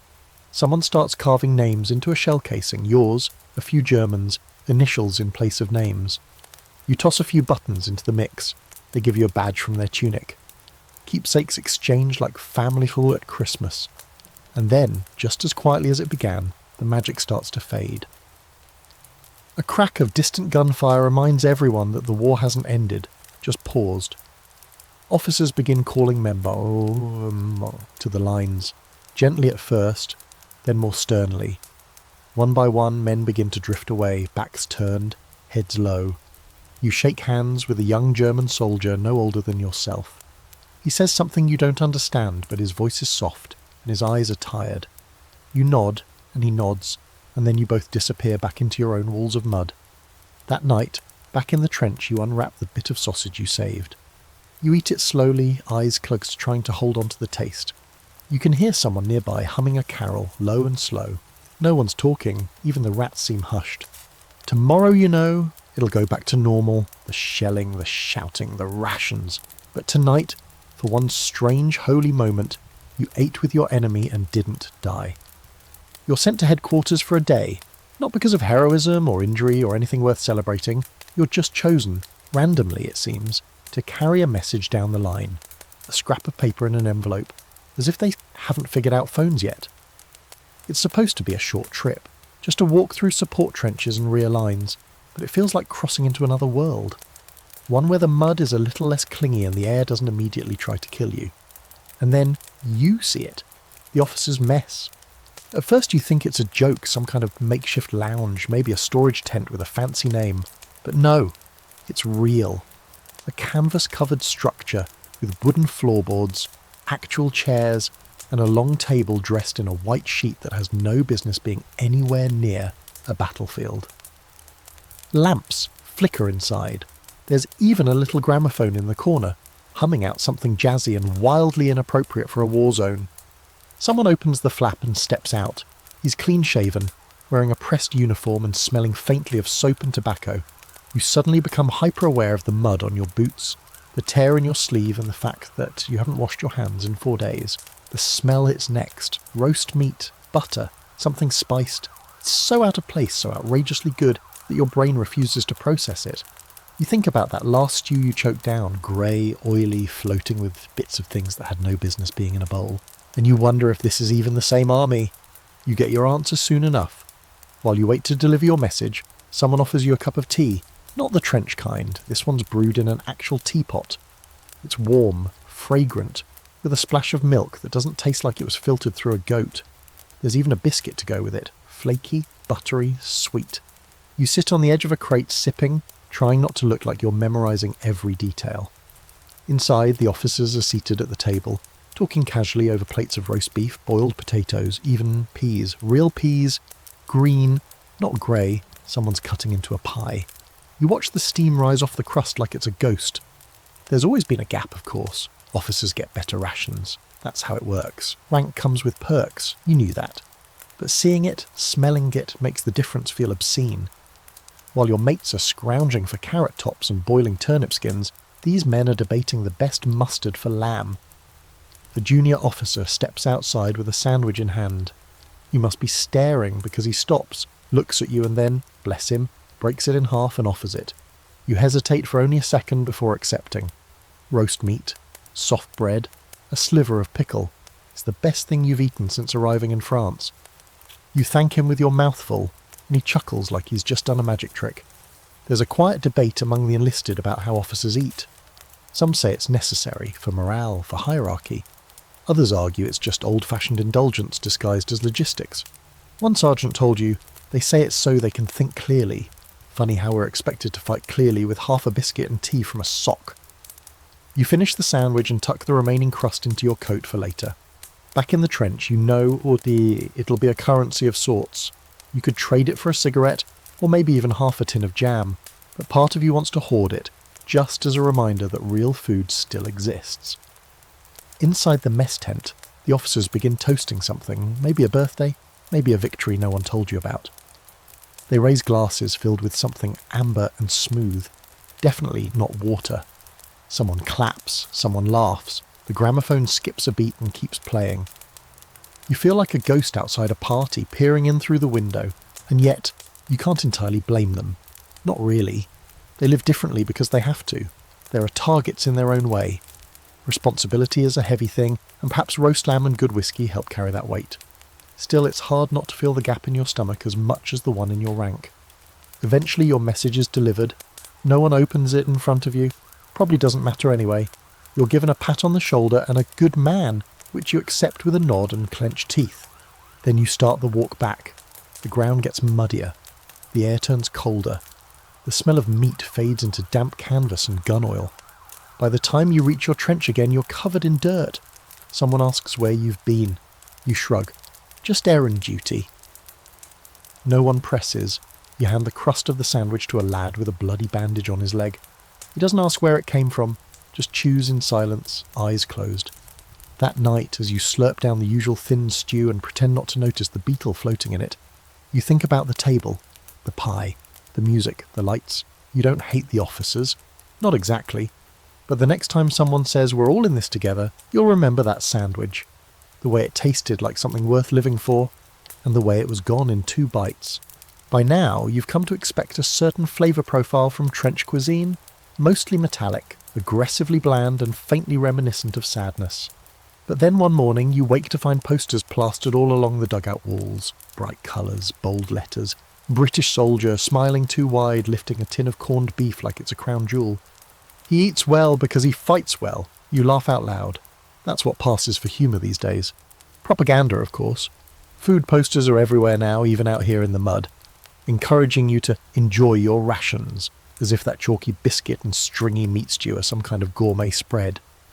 One features a cheerful Tommy dipping hardtack into a steaming mug of tea, winking like he's in a pub.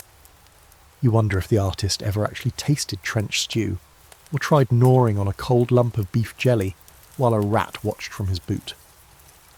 Back behind the lines you once saw a propaganda display, mocked up like a cafe scene, with real china, polished cutlery and heaping plates of roast beef, peas and bread pudding.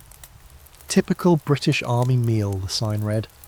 A few of the lads burst out laughing so hard a corporal threatened to report them for insubordination. That image stuck with you. A feast of lies, served cold. Some of the new recruits, fresh-faced boys from the cities, actually believed the posters, for a while at least. You watch them scan the walls during meals, trying to match their bowl of beige sludge to the colourful illustrations above their heads. It never quite aligns. Eventually they stop looking. Then there's the war newsreels. A few months ago, when you were rotated behind the front, they showed one in a barn. Flickering black and white footage of troops grinning with their rations, toasting the camera with tin mugs. It was edited so neatly that you'd swear the whole war was one long picnic. No mud, no blood, so just music, meals and marching in straight lines. You tried not to gag. You understand why it's done. Morale isn't just a battlefield issue, it's a public one. Back home, families need to believe their boys are being fed, looked after, kept alive. The Ministry of Information churns out pamphlets showing balanced trench meals, with diagrams of vitamins, minerals and colour-coded portions. It's complete fiction, but it keeps mothers sleeping at night. One of the lads jokes that they should print a real trench cookbook, recipes from the Western Front, featuring mud mice and misery. The ideas flow fast. Shell shock souffle, barbed wire bolognese, no man's land mincemeat. You'll laugh harder than you should, because if you stop you'll start crying instead. Every now and then someone gets creative and tries to recreate one of the fake meals. You remember when Murphy found a bit of dried apple and tried to bake a trench pie using biscuit crumbs, water and ash for flavour. Came out the colour of defeat. He offered slices around like he was running a bakery. Everyone humoured him, tasted like broken promises, but you all said it was lovely. There's an ongoing debate in your unit. Are the posters and stage meals cruel or helpful? Some say they're a lifeline, something to aim for even if it's fantasy. Others argue it's psychological warfare on your own side. Show a starving man a feast he can't have, and you're just twisting the knife. You're somewhere in the middle. You'd rather be lied to than forgotten. Sometimes you wonder how the civilians back home interpret it all. They probably think you're dining on roasts every night, washing it down with ale and singing songs around a fire. They don't see the men boiling belt leather for broth or chasing down field mice like prized game. You once read a letter aloud from a girl who asked, "Do you still get pudding on Sundays?" Half the dugout laughed. The other half just stared into the distance. Then there are the rumours, always rumours. One goes that High Command actually holds secret dinners just to remind themselves what real food tastes like. 5 courses, silverware, even music. Another says there's a hidden store of luxury rations somewhere near Calais, stuff meant for visiting royalty or press tours. Champagne, fresh bread, chocolate you don't need to chisel. No one's ever seen it, but you dream about it anyway. Your favourite story is about a French chef drafted into the army, who ended up running a secret trench bistro for officers. He'd forage by day and cook by night, serving wild rabbit with wine sauce, sourced from God knows where. Probably fiction, but a good fiction. You once tried to stage your own trench feast. You found a clean tin lid, wiped it off, and carefully arranged your meal. Biscuit shards, a spoonful of stew, a strip of salt pork and a lone dried prune. You set it on a box, lit a candle stump and pretended to be hosting guests, even spoke in a posh accent. May I recommend the roast regret with a side of existential dread? It was ridiculous, but it helped. A little. There's talk among the more cynical men that all this staged propaganda, these photos and posters, aren't for morale, they're for legacy, so that when the war ends they can claim they looked after you. They'll point to the images and say, "See, we fed them well." No one will question the truth because no one will want to. You finish another meal of potato mash and rehydrated fish that smells like old boots. The cook, looking sheepish, tells you the food was delayed again. You nod. You don't blame him. He's got fewer supplies than lies in the posters. As you sit with your mess tin in your lap, you glance at the wall across the trench where the propaganda poster still flaps in the wind. The smiling soldier, rosy-cheeked and clean, lifting his spoon like a sceptre. You raise your own spoon, dripping with beige goo, and toast him. To the fiction, you mutter. May it taste better than the truth. The tin hisses when you open it, and that's never a good sign. You know the sound by now. Fresh tins pop quietly like a polite knock at the door. But this one growls. You peel back the lid with the tip of your knife, slow and cautious, like you're diffusing something that might bite. The stench hits you instantly. Sharp, sour, metallic, the unmistakable bouquet of rot mixed with despair. You gag, turning your face away. Even the rats keep their distance. This one's a dud, a lethal dud. Canned meat is supposed to be your safety net. Long shelf life sealed against the filth, immune to weather. That's the theory. The reality is different. In these conditions, mud, freezing rain, weeks of transit over cratered roads, the tins buckle, warp, and sometimes burst. The food inside curdles into something halfway between soup and chemical weapon. You pitch the tin into the waste pile and light a cigarette to kill the smell. Around you, a few other lads are doing the same, sniffing tins, holding them up to the light, poking at their contents with the grim curiosity of men checking a body. Someone swears loudly. He found mould inside his. Green and blue swirls, like an angry sky in a painting no one wants to look at. Trench food is one thing, dangerous food is another. There's a story making the rounds, might be true, might be one of those tales that get fatter every time it's told, about a bloke who ate a spoiled tin and was dead within the hour. No wounds, no fever, just dropped like a sack of wet sand. The word botulism gets tossed around, though no one's quite sure what it means. Some say it's a type of poison that lives in airless places. Others think it's something that happens when meat goes unnaturally quiet. Whatever the science is, one thing's clear. You can't trust the tins. Every batch is a gamble. The labels are often worn off, so you never quite know what's inside. You've opened tins expecting beef and found fish. Once someone swore his was peaches but got something brown and wriggling instead. It was neither. You begin inspecting the tins like a connoisseur. Knock them, shake them, press on the lid to see if it gives. If it bulges, you toss it. If it hisses, you say a quiet prayer and toss it faster. Then there are the ones that look fine until you taste them. Bland is normal, but bitter? That's a red flag. One man ate half a tin before realising the meat was laced with rust flakes. He spent the next 12 hours vomiting into a ditch, his stomach groaning like an empty drum. Medical staff are used to it. Food poisoning, they say, is part of the job. If you're not bleeding or coughing up bits of yourself, you're not high priority. They hand you chalky tablets and wave you off. Rest and plenty of water, they say, knowing full well the water might be worse than the meat. You try not to think about where the meat comes from.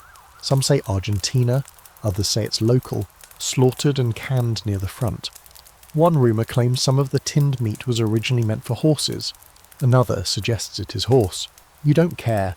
You'd eat a horse if it meant you didn't spend another night cramping in a latrine pit, praying for mercy. One afternoon, you overhear a sergeant arguing with a supply officer about a shipment of tins that arrived already leaking.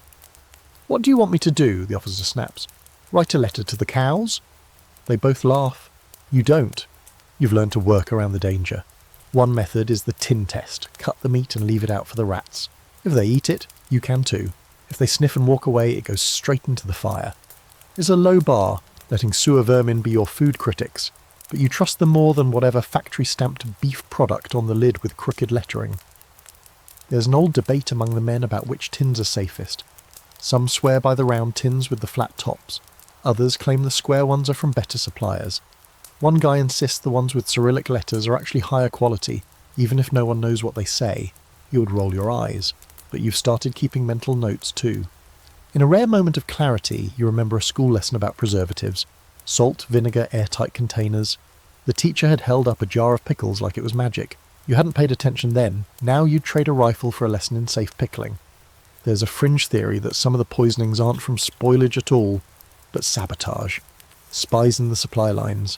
Foreign agents slipping tainted meat into the crates. It's nonsense, of course, but when you're doubled over in pain, clutching your ribs like they're about to burst, you start to believe in all sorts of things. Once, during a supply lull, the cook tried to boil the contents of several sketchy tins into a single soup. "Kill the bacteria," he said, "or kill us trying." The smell drove 2 men out of the trench. The rest of you ate it anyway. You didn't sleep well that night. The dreams were vivid. One man claims he saw his dead uncle riding a pig through a cabbage patch. You've begun marking the good tins when you find them, scratching a small X into the bottom with your knife. It's silly, but it feels like a little victory. A way to reclaim some control in a place where even your food tries to murder you. As you scrape the bottom of your current tin, this one's safe, thank whatever trench gods are listening, you remind yourself why you keep eating it. Because it's calories. Because it's there. Because sometimes, against all odds, it isn't spoiled. And when that happens, when the meat is firm, the fat solid, the smell tolerable, it feels like you've won something. It's not much, but in a world where death can come from either end of a rifle or the bottom of a spoon, even a safe meal is worth celebrating. It arrives the way most things do in the trenches, not with fanfare or ceremony, but with a quiet murmur that spreads like a ripple through the dugouts. They've brought the rum. The words roll through the trench like a warm breeze through cold bones, lighting up tired eyes and twitching lips into something dangerously close to a smile. Even the veterans, the ones who rarely react to anything unless it explodes, lift their heads. Rum rations, issued by the quartermaster under strict supervision, measured down to the ounce, ladled into each man's cup like liquid gold. Officially, it's meant to restore morale and combat chill. Unofficially, it's the only thing that takes the edge off a war you've been chewing on since the day you arrived. The sergeant unlocks the heavy metal box with a set of keys that look far too ceremonial for the purpose, as if he's guarding a royal treasure. And in a way, he is. The rum is strong, Navy strength. They call it dark, sticky, flammable. One whiff and your nose hairs curl. You line up, mess cup in hand, along with every other man not currently unconscious, on sentry duty or actively being shelled. The rule is 1 tot per man, sometimes more if there are extras and the officers are feeling generous or already a few sips in themselves. When it's your turn, the sergeant ladles out the rum with a solemnity usually reserved for funerals and births. You cradle your cup like it's the last warm thing on earth and take a sip. It hits immediately, burns a path down your throat, blooms in your chest, settles low and warm like someone just lit a fire inside your ribcage. Your eyes water and your hands stop shaking. For a few minutes the trench feels less like a coffin and more like a room. Rum does more than warm, it rewires you, sharpens the jokes, softens the edges of trench walls and yesterday's nightmares. It loosens tongues, stirs up songs, reminds you what it felt like to sit in a pub. Boots dry, coins in your pocket, nothing to fear but an unpaid tab. The lad next to you starts humming, then singing, off-key but with gusto. Before long, half the trench is bellowing some filthy marching tune. You join in. Why not? For 5 minutes you're not just surviving, you're living. Rum is tradition now, a ritual passed down like an inheritance. They say it started in the Navy, back when sailors needed courage to climb frozen rigging or charge enemy decks. Now it's your daily shield against cold fear and the creeping dread that never quite leaves. There's a strange scholarly debate about it. Some historians claim rum improved discipline, gave men something to look forward to, a way to measure time in a world where time is slippery. Others argued it was dangerous, dulling instincts, encouraging recklessness, masking symptoms of trench trauma with booze. Both are probably true. One thing is certain, when the rum arrives, men remember who they are, even just for a little while. Of course, the distribution isn't always equal. Officers, naturally, get better spirits. Whiskey, sometimes brandy, poured from glass decanters that look like they belong in a club, not a crater. Once, during a temporary attachment to an artillery unit, you caught a glimpse of their supply tent. Cases of liquor stacked neatly, labelled in neat cursive. You were handed a dram of something amber and smooth that made trench rum taste like radiator fluid. You haven't stopped thinking about it since, but you don't envy the officers too much. Not entirely. They drink to dull a different kind of pain. The pressure of command, the weight of letters they have to write when men don't come back from patrol. You've seen more than one officer drinking alone, muttering names into his cup. Sometimes the rum is late. When that happens, the trench grows quieter, colder. Men snap at each other, jokes fall flat. 1 day without it is manageable. 2 starts to feel like punishment. 3, and things unravel fast. Then there's the desperate moments when men make their own spirits. The results are mixed. You've tasted one such concoction. Rumour said it was fermented sugar, tea leaves and shoe polish. You took 1 sip and forgot your own name for an hour. Another guy made something from fruit peels and yeast, left to sit in an old sock. He called it dugout brandy. He went blind for a day and swore it was worth it. Alcohol rationing isn't universal. The Americans, when they finally show up, get coffee and cigarettes but no booze. Some say that's why they're so tightly wound. The French? Wine, naturally. Red and rough, issued in old glass bottles or jugs with chalk scribbles on the sides. The Germans have schnapps, clear and sharp, and sometimes beer when they can get it. You hear of one ceasefire where both sides exchanged drinks. French red traded for German gin. For an hour they toasted across the wire, then the artillery resumed. Back in your trench the rum starts to wear off. The fire in your chest cools, the ache returns, but it's slower now, less sharp. You roll onto your side in the dugout, wrapped in your greatcoat, and breathe out a cloud of warm fog. You think of all the times a few ounces of rum made the difference between giving up and just getting through. Between going over the top with your guts clenched, or going with a shout and a grin. It's not medicine, not really, but sometimes it's the only thing standing between you and the dark. You lick the last drop from the edge of your cup, careful not to waste a molecule, then tuck it back into your kit. The singing's fading. One man's already asleep, snoring loud enough to rattle the boards. Another lies awake, eyes wide, whispering to himself. You close your own eyes, the taste of rum still on your tongue, and let the silence settle. And just before sleep takes you, you think, if this war ever ends and you make it home, you'll never sip rum again without thinking of this night. You've eaten a lot of strange things in this war, some intended, some accidental, but nothing quite prepares you for the culinary variety parade that comes with a rotating cast of Allied soldiers. Today it's the Australians and Canadians who've moved into the sector next to yours. Within hours, the air smells like someone's actually cooking, not just heating rations until they surrender.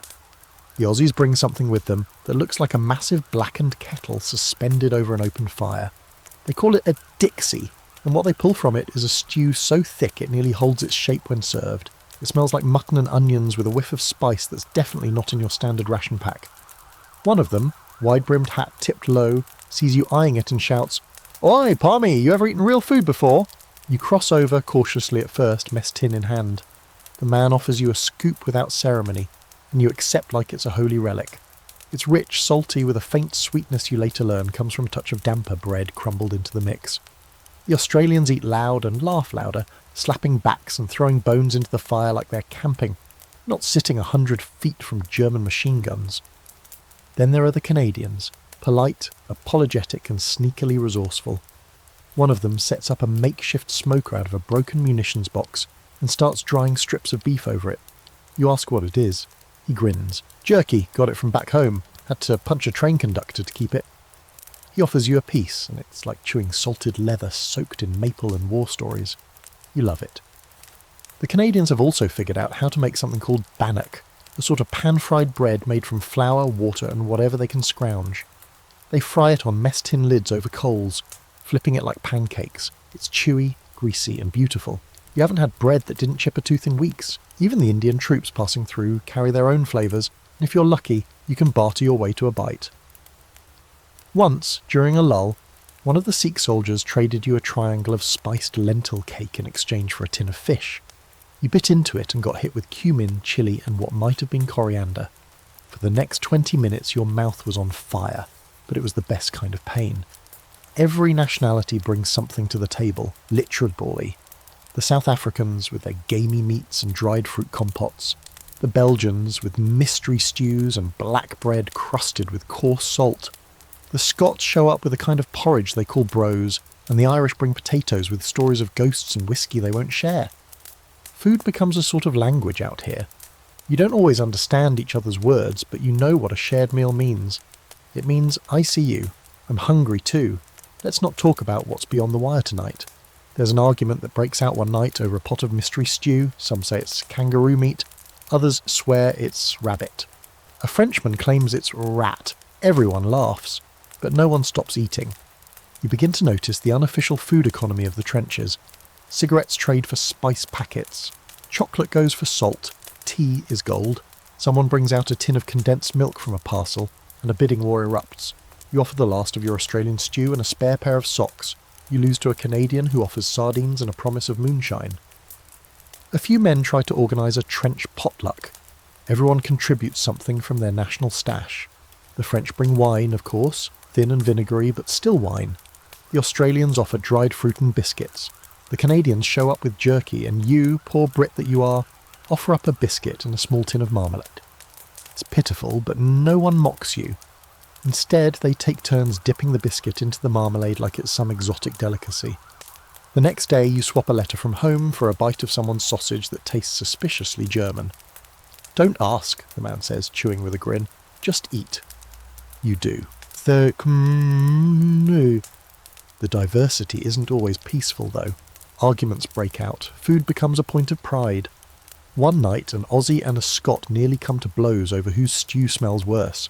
A fight's averted only when someone passes around a pouch of Turkish tobacco, and suddenly, all culinary egos are forgotten.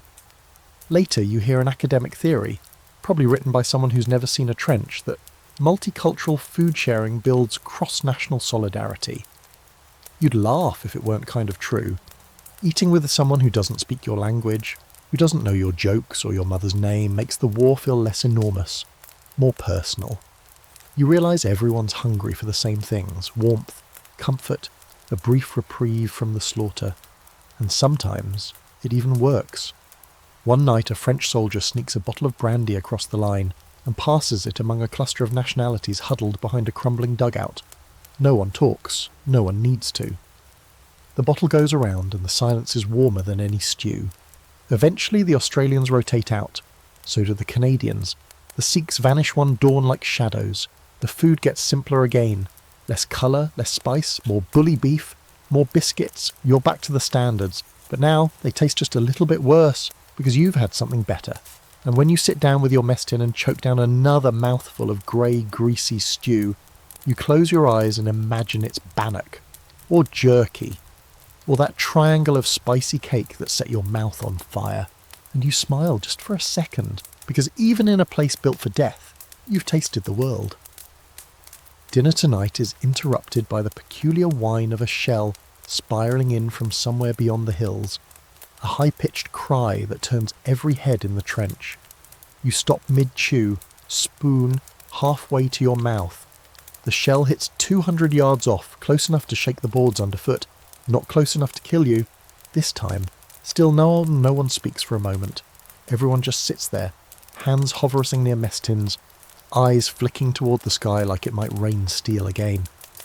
The problem isn't just that shells fall, it's when they fall. And where. You can be in the middle of supper, your first warm food in 2 days, and suddenly the sky opens up and drops fire on your bread. You've watched more meals end in dirt than you've finished. Stew flung through the air. Biscuit tins buried under collapsing walls. Hot tea spilled onto boots still laced from a stand-to. It gets so that every spoonful you actually swallow starts to feel like a minor miracle. This is what it's like to eat under fire. You grip your tin tighter, crouching lower as another shell whistles overhead, this one landing further off. No one ducks anymore unless it's really close. You develop a kind of instinct for it. Shells you can ignore, shells you can't. And in between, you chew. Tonight's stew is barely more than lukewarm, and whatever meat's in it tastes like it passed away peacefully sometime last month. But you don't care. The warmth's in You dip a corner of biscuit into it, softening the edges before taking a bite. You've learnt not to waste time. Eat quick, eat quiet. Eat knowing the next explosion could arrive mid-mouthful. Across the trench, a man is laughing loudly. The kind of laugh that tells you he's given up caring who hears him. He's eating straight from a tin, no spoon, just fingers, and when a shell lands somewhere behind him, he lifts the tin in a toast. You recognise that kind of madness. It's a survival mechanism. If the war can't kill your spirit, it tries to humiliate you instead, by knocking over your dinner. You've seen whole meals flattened. Once, someone managed to trade for an actual egg. An egg!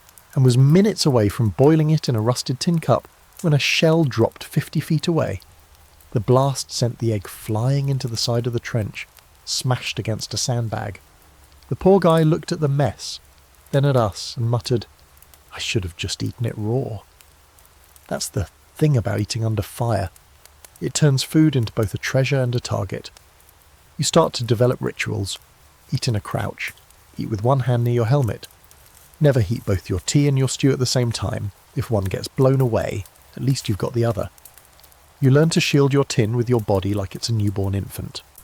There's a scholarly argument you once overheard from a chaplain that eating in the midst of bombardment helps anchor soldiers in reality.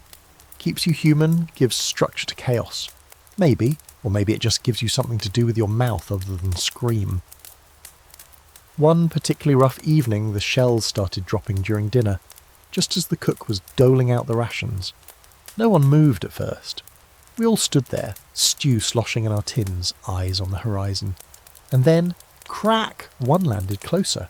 Dirt rained down, a few men scattered. The rest held their ground, chewing faster. One guy got a bit of shrapnel in the shoulder, didn't drop his spoon. Some nights the fear makes your hands shake so badly you can't keep the spoon steady. You end up drinking your stew like soup, slurping from the edge while your knees knock together. No one mocks you. Everyone's done it. And then there's the quiet after the barrage, the part no one talks about, the way you pick your food back up, dust it off if you can, eat what's left. Even if it's got a bit of grit in it, especially if it does, the grit reminds you you're still here. You remember one night vividly. The shelling was so constant it felt like the ground had a heartbeat. You huddled behind a plank wall, mess tin clutched to your chest, food going cold. When it finally stopped, there was this eerie silence broken only by a rat scurrying across a beam. Someone whispered, "Anyone still hungry?" And the reply came, deadpan, "Only for dessert." Later, a debate broke out. Is it better to eat before the shelling, or wait it out and risk cold food? You're firmly in the eat when you can camp. You've gone hungry too many times waiting for quiet that never comes. A warm stomach is better than a full one. And besides, who's to say you'll still be upright in 10 minutes? Food under fire takes on a sacred quality. You don't just eat to live, you eat while living, while death sings its tune above you. A spoonful of beans in the middle of a barrage is defiance. A bite of biscuit during incoming is resistance. You finish your meal with one last soggy mouthful and wipe your tin with a corner of your sleeve. A fresh shell lands off to the north, somewhere close to the latrines. A distant curse confirms a near miss. You sip the last of your tea, now cold, and tuck your mess tin back into your kit. A rat climbs over a sandbag, sniffing the air. You chuck a pebble at it and it scurries away. Victory. Small, pointless, beautiful victory. You huddle back into your corner of the trench, your belly not full but not empty, and let the shellfire fade into the background noise of war. Tomorrow you'll eat again, or try to, and maybe you'll finish a whole meal without interruption. But probably not. It begins with a rumour, as always. You hear it from a runner passing through the trench, his coat flapping, eyes wide with something between excitement and panic. "They hit the depot," he says. "Rear line's a bloody mess. Nothing's moving forward." If you watch him disappear into the next dugout, and the silence he leaves behind is heavier than the mud on your boots. At first, no one believes it. The food's been thin before, late, questionable, but it's come, always, eventually. You've grumbled over cold stew and maggoted biscuits, but you've eaten. Now, there's nothing. By evening, the supply line is still dead. The cook's standing beside an empty fire pit, hands on his hips, herring into the nothing like he's waiting for it to apologise. "Ain't even got fat to scrape," he mutters. His stew pot hangs above bare coals like a joke. You peer into it and see your reflection stretched and dirty, surrounded by smoke. The next day, the tension thickens. Breakfast is a tin of jam passed between 6 men, each of you dipping your biscuit in like you're drawing lots. Lunch is tea, just tea, hot water with a ghost of leaves. One man chews the packet. By nightfall, the complaints begin to curl into something uglier. Someone snatches a cigarette from a mate's pocket and swears it was barter for food. Another blames the Canadians 2 trenches over. Says he saw one with a full mess tin when the rest of you are sucking on dry rations. You've seen this before. When hunger sets in, suspicion follows. Fast. By the third day, it's not just food that's missing. Patience has evaporated. Manners go next. The cook's threatened twice. He's got nothing to serve but salt and old tea leaves, and someone throws a stone at his head when he says so. It misses, but only barely. Then comes the raid. Quiet. Clumsy. Desperate. Someone breaks into the officer's supply crate. They don't find much. Just a few tins of sardines, some preserved cheese, and a half-eaten fruitcake from a parcel marked "Do Not Touch." But they take it. Every crumb. No one owns up. No one has to.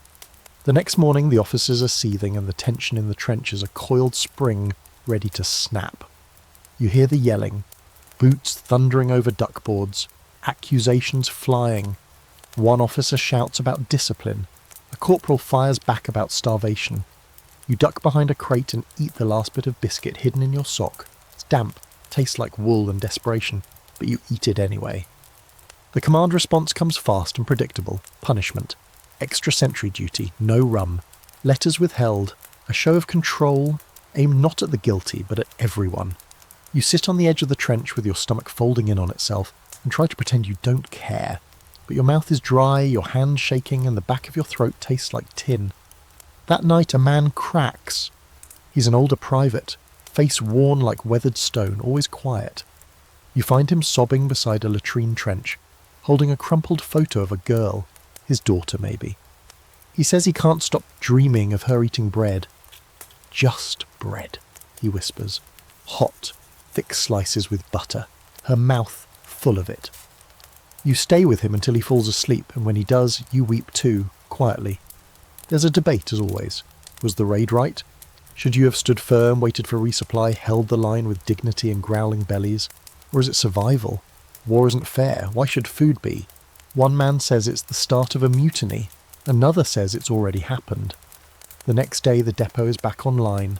Supply wagons roll in under cover of fog, escorted like royalty. Food crates, tins, even something that looks suspiciously like fresh vegetables. Relief rushes through the trench like heat. But it's not joy, it's caution. Everyone eats slower. Eyes dart. No one's singing. The cook ladles out stew with trembling hands. You dip your spoon in and lift out a carrot slice, real and orange and not made of chalk. You eat it and it tastes like forgiveness.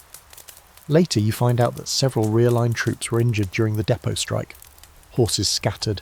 A few crates went missing, likely stolen by some other starving unit before yours. There are whispers of a firefight over a wagon load of rum and rice. No one confirms it. That night you sit by a flickering lamp scribbling a letter home with numb fingers. You don't mention the hunger.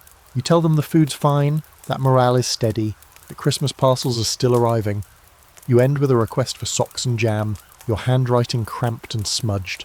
Then you fold it and slide it into your coat. Someone starts singing a hymn in a low voice, and others join in. Not loud, not joyful, just enough to remind you that even starving men can remember the sound of hope. In the darkness you feel something nudge your foot. A rat, fat, fearless, nosing at your mess tin. You kick it gently and mutter, "Not tonight." It stares at you for a second as if to say, "You and me both, mate," then scurries off. You lie back on your board, belly not quite full but no longer clawing, and you think about the thin line between discipline and desperation, between obedience and survival, between loyalty and hunger, and how, when the food runs out again, and it will, you'll cross that line again, without hesitation. You don't remember who brought it in or how it made its way down the trench, but one night, just after stand to, someone passes you a book, fat, dog-eared and stained with something that might be grease or blood. On the cover, Army Recipes for Field and Camp, 1915 edition. It looks like it's been through 3 wars, 2 floods and maybe a kitchen fire. Yet somehow it's still holding together, barely. You flip it open out of boredom. What you find inside is a masterclass in blind optimism and culinary delusion. Recipes for trench pie, pea sausage, mock ham, and best of all, meat surprise. Every page reads like a dare. The margins are filled with handwritten edits from whoever owned it last. Crossed out ingredients, sarcastic commentary, crude sketches of sausages with sad faces. One line simply says, "This one killed Davies. Avoid." It's a cookbook from hell. You gather around with a few other lads and read excerpts aloud by candlelight like it's a holy text. There's something strangely beautiful about how formal the instructions are. 1 pound of salt meat shall be boiled with onions until tender. Shall be as if you have onions, or meat, or a pot that hasn't rusted into an open wound. One recipe suggests frying bacon until crisp, then layering it over boiled cabbage and topping it with a light dusting of pepper and vinegar. Murphy nearly chokes on a dry biscuit. "If I had pepper," he mutters, "I'd snort it straight just to feel again." Another gem offers this. When bread is scarce, biscuit may be crushed, soaked in broth and moulded into loaves. You all glance at the biscuits stacked like bricks in the corner. No one volunteers to try. Still, the idea of cooking, even theoretically, feels good. It's food not just as necessity, but as creativity. As play. You can't remember the last time anyone cooked anything on purpose. Most meals are just combinations of ingredients surrendered to heat until edible. Encouraged by grim enthusiasm, someone suggests trying one of the desserts. The recipe for ration pudding is laughably simple. Biscuit crumbs, condensed milk, and dried fruit. All mashed together and left to sit. No measurements, just vibes. You manage to find the first 2 ingredients. The third? You substitute raisins with a small handful of foraged currants someone pinched from a ruined garden weeks ago and has been hoarding like rubies. You mash it all together in a mess tin, stir with the end of a bayonet and pass it around. It's dense, cloying, a little sour from whatever those currants have become, but it's sweet. It's new. It's yours. In a place where meals are dictated by logistics and survival, inventing your own recipe, no matter how horrifying, feels like rebellion. Like scratching your name into the side of a world that forgot you. There's a historical debate about these wartime cookbooks. Some scholars say they were practical morale boosters, designed to give troops a sense of agency. Others claim they were bureaucratic fantasy, paper bullets against real hunger. The truth probably lies in between. Some cookbooks were official, issued by the army, meant for field kitchens and base camps. Others were unofficial, compiled by officers or chaplains, passed hand to hand like contraband. One volume, supposedly circulated in 1916, includes a recipe for boiled rat with mustard. Probably a joke. Probably. You remember reading somewhere that during a particularly bad winter, a French battalion actually produced a booklet titled La Cuisine du Front, complete with illustrations. It included rat au vin and lark on toast, which was just a joke about how no one had either. Still, the book became a minor legend. Soldiers would quote it like scripture. 2 ways to serve despair, cold or with vinegar. Someone gets inspired and tries a variation on a trench cookbook recipe titled meat biscuit hash. They crush up hardtack, soak it in weak tea, mash in some bully beef and fry it on a piece of corrugated iron heated with a candle. It smells like singed hair. Tastes worse. But everyone applauds anyway. You start keeping your own recipe list in a notebook someone left behind. Each entry more ridiculous than the last. Shrapnel soup. A stew with anything you can pick out of the mud. Morning shell omelette. No eggs, just hope. And invisible jam tart. Crust only, if lucky. It's a biz, but it gets laughs, and laughter is in short supply. The best part about this madness is that no one pretends it's normal. Everyone knows you're playing house in a graveyard, but pretending, even for a few minutes, that food is still something that can be planned, that you have choices, that cooking is an act instead of an accident, it matters. One night someone reads from the recipe book in a mock posh voice. For breakfast one shall enjoy poached eggs, buttered toast and black tea with cream. A pause. Then, oh yes, and unicorn sausage with a side of unicorn tears. The whole trench howls. Then you get quiet, because you remember. You do remember poached eggs, buttered toast, the smell of your father's Sunday breakfast. You remember the clink of plates, the scrape of chairs, the way real tea used to smell when steeped in a clean kettle. And now you're here, mixing biscuit paste and jam in a helmet lid, pretending it's dessert. But that's the magic of the trench cookbook.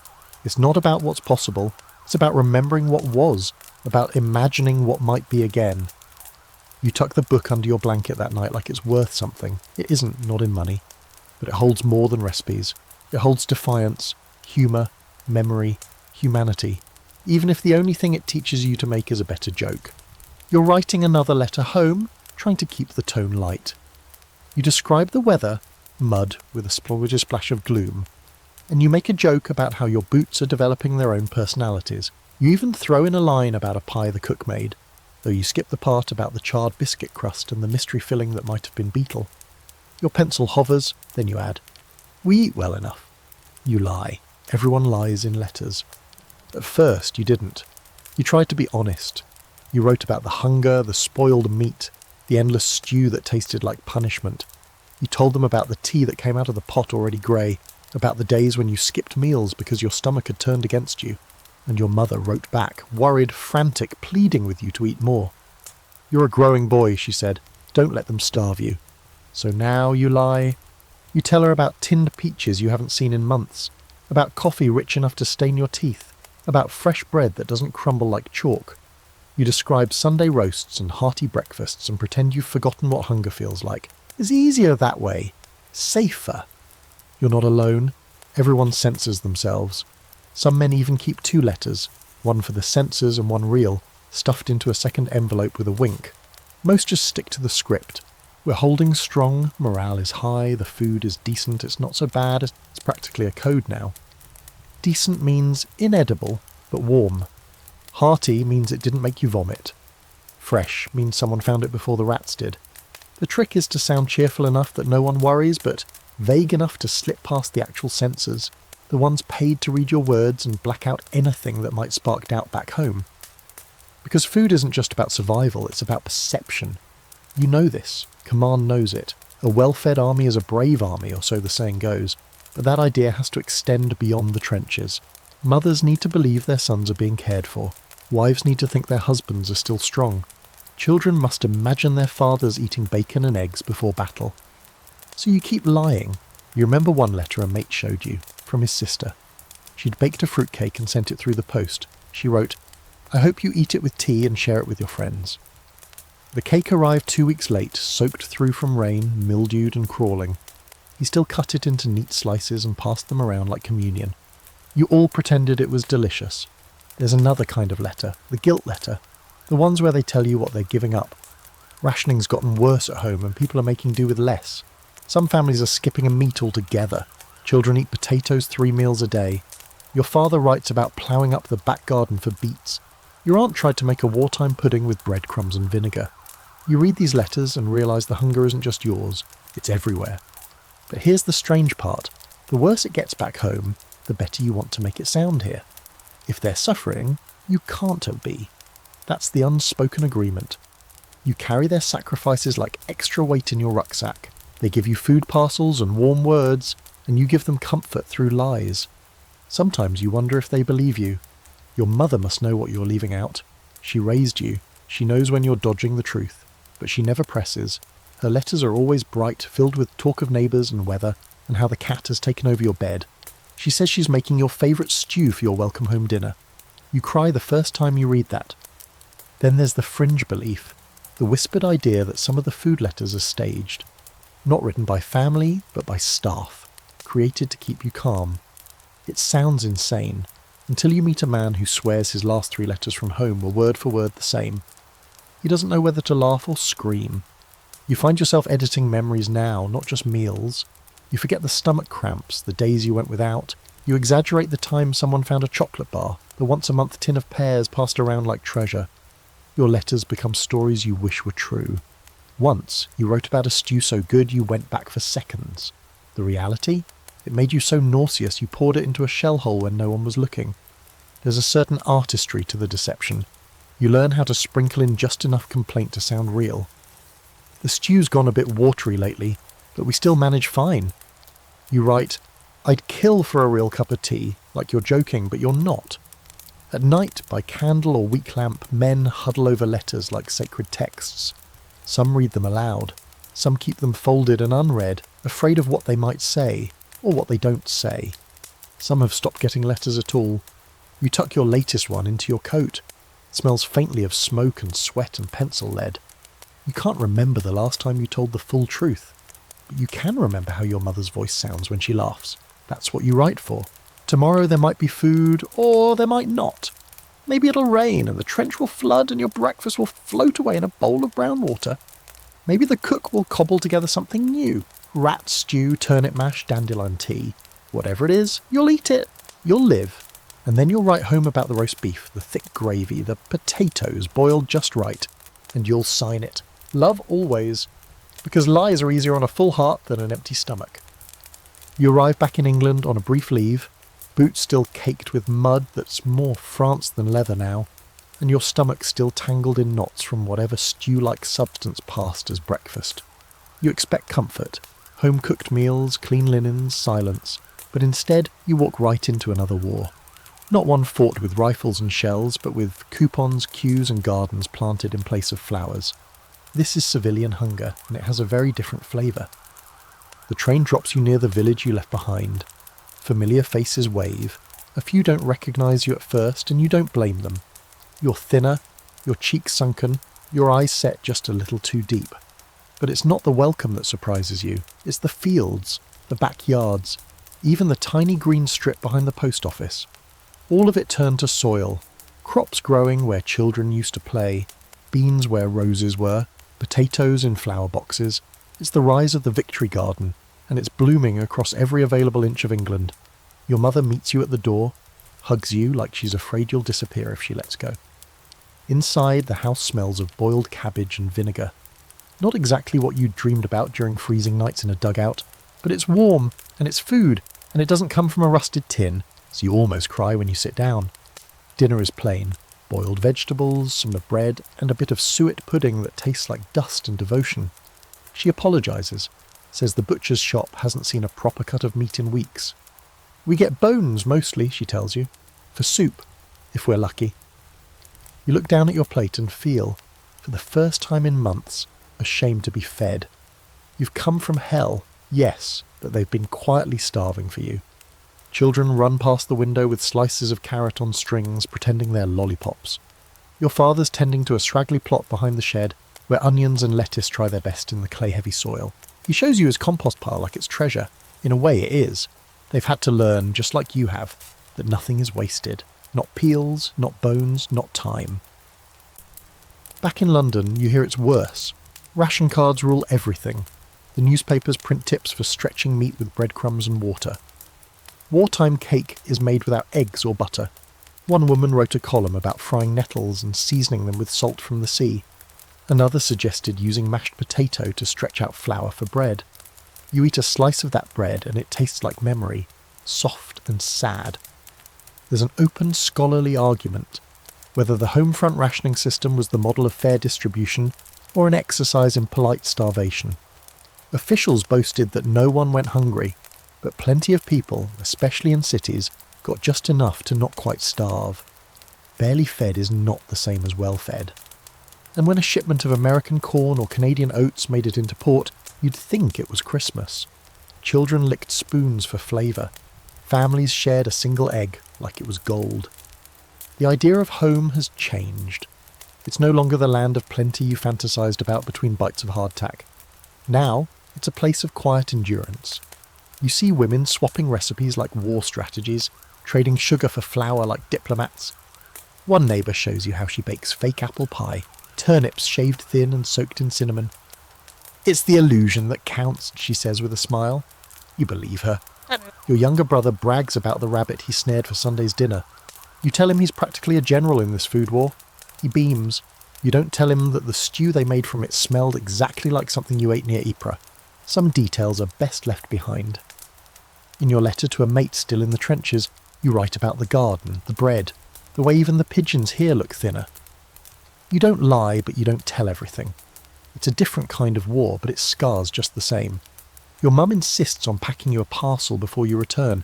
She includes jam, 2 slices of her best bread, and a crumbled biscuit wrapped in wax paper. She's not supposed to send this much. It breaks every rule, but you let her, because you know that, out there, that parcel won't just be food. It'll be proof that someone's still fighting for you in kitchens and gardens and ration queues. The day before you leave, your dad hands you a small tin.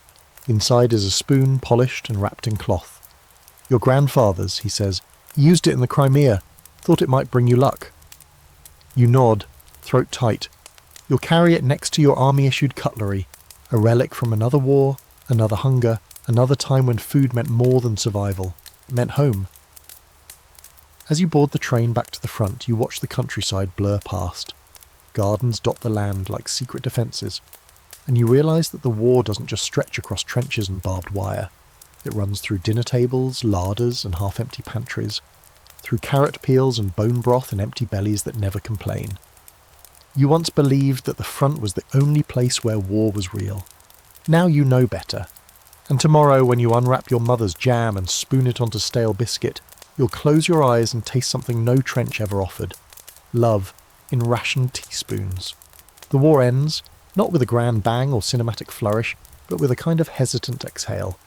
One morning you wake up to silence. No shelling, no shouted orders, just birdsong and boots crunching without urgency. Word trickles down the trench like molasses. The armistice has been signed. Fighting is over. You're going home, except not quite. First you wait. Then you march, then you wait again. And eventually you're on a boat that smells like oil and relief, clutching your pack like it might vanish. When you finally step onto English soil, it's like a dream filmed in too soft focus. People cheer, brass bands play, someone hands you an apple, a real fresh apple. You bite into it, and the sweetness nearly floors you.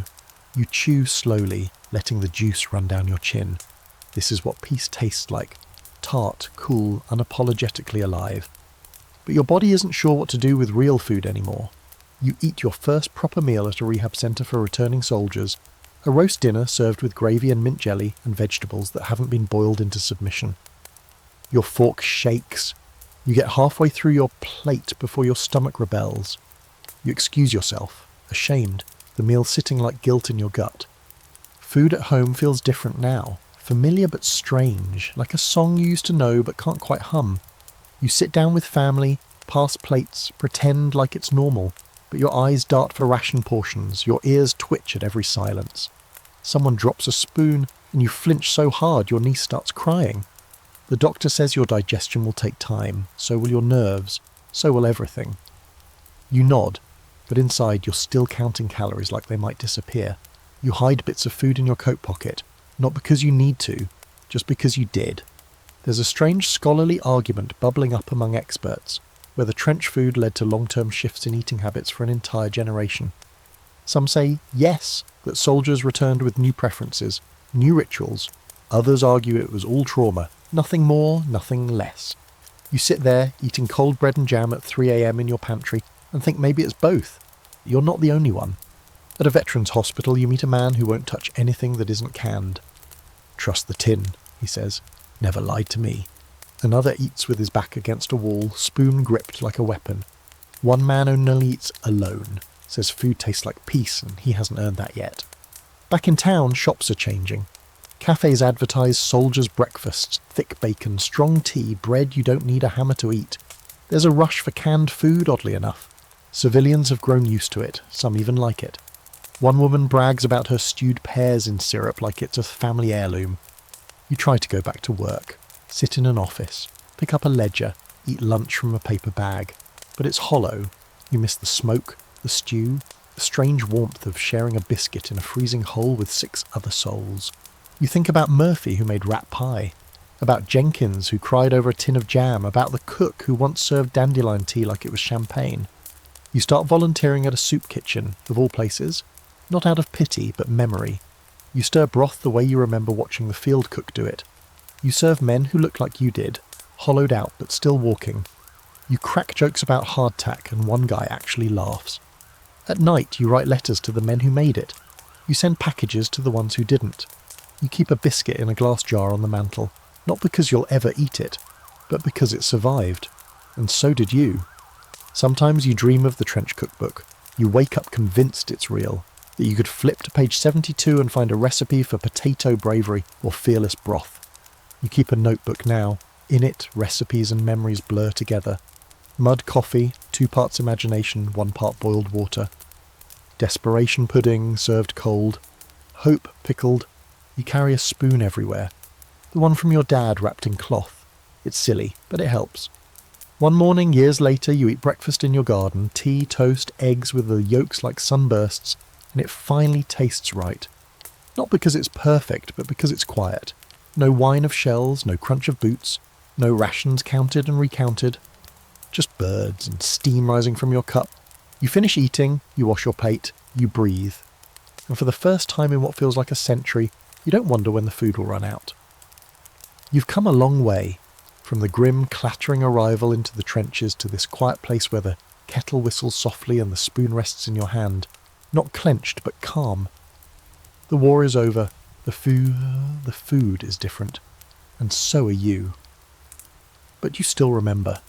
You remember every tin opened with trembling fingers, every biscuit broken and passed around like sacrament.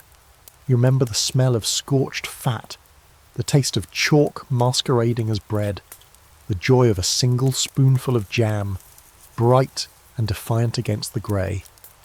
What you ate wasn't just fuel, it was morale, it was identity. It was a thin wall between you and despair. You learned to treasure the smallest things, a hot cup of tea, a rat chased from your rations, a parcel from home wrapped in string and love. You saw how hunger changed men, how it sharpened tempers and dulled eyes, how it made people brave and selfish and kind sometimes all at once. You saw food used as a weapon, as a comfort, as a joke, as a reason to keep going. And you saw most clearly that food is memory. The shape of a biscuit can take you back to a night in the mud. The smell of boiled cabbage brings your mother's worn hands to mind.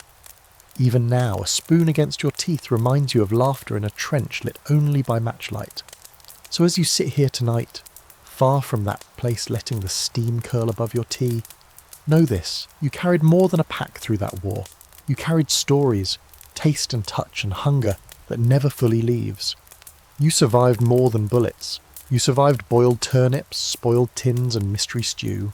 And that, friend, is its own kind of medal. Now rest. Let your stomach settle, your heart beat slow and your breath deepen. The war is over, the meal is done, the lights are low. You're home.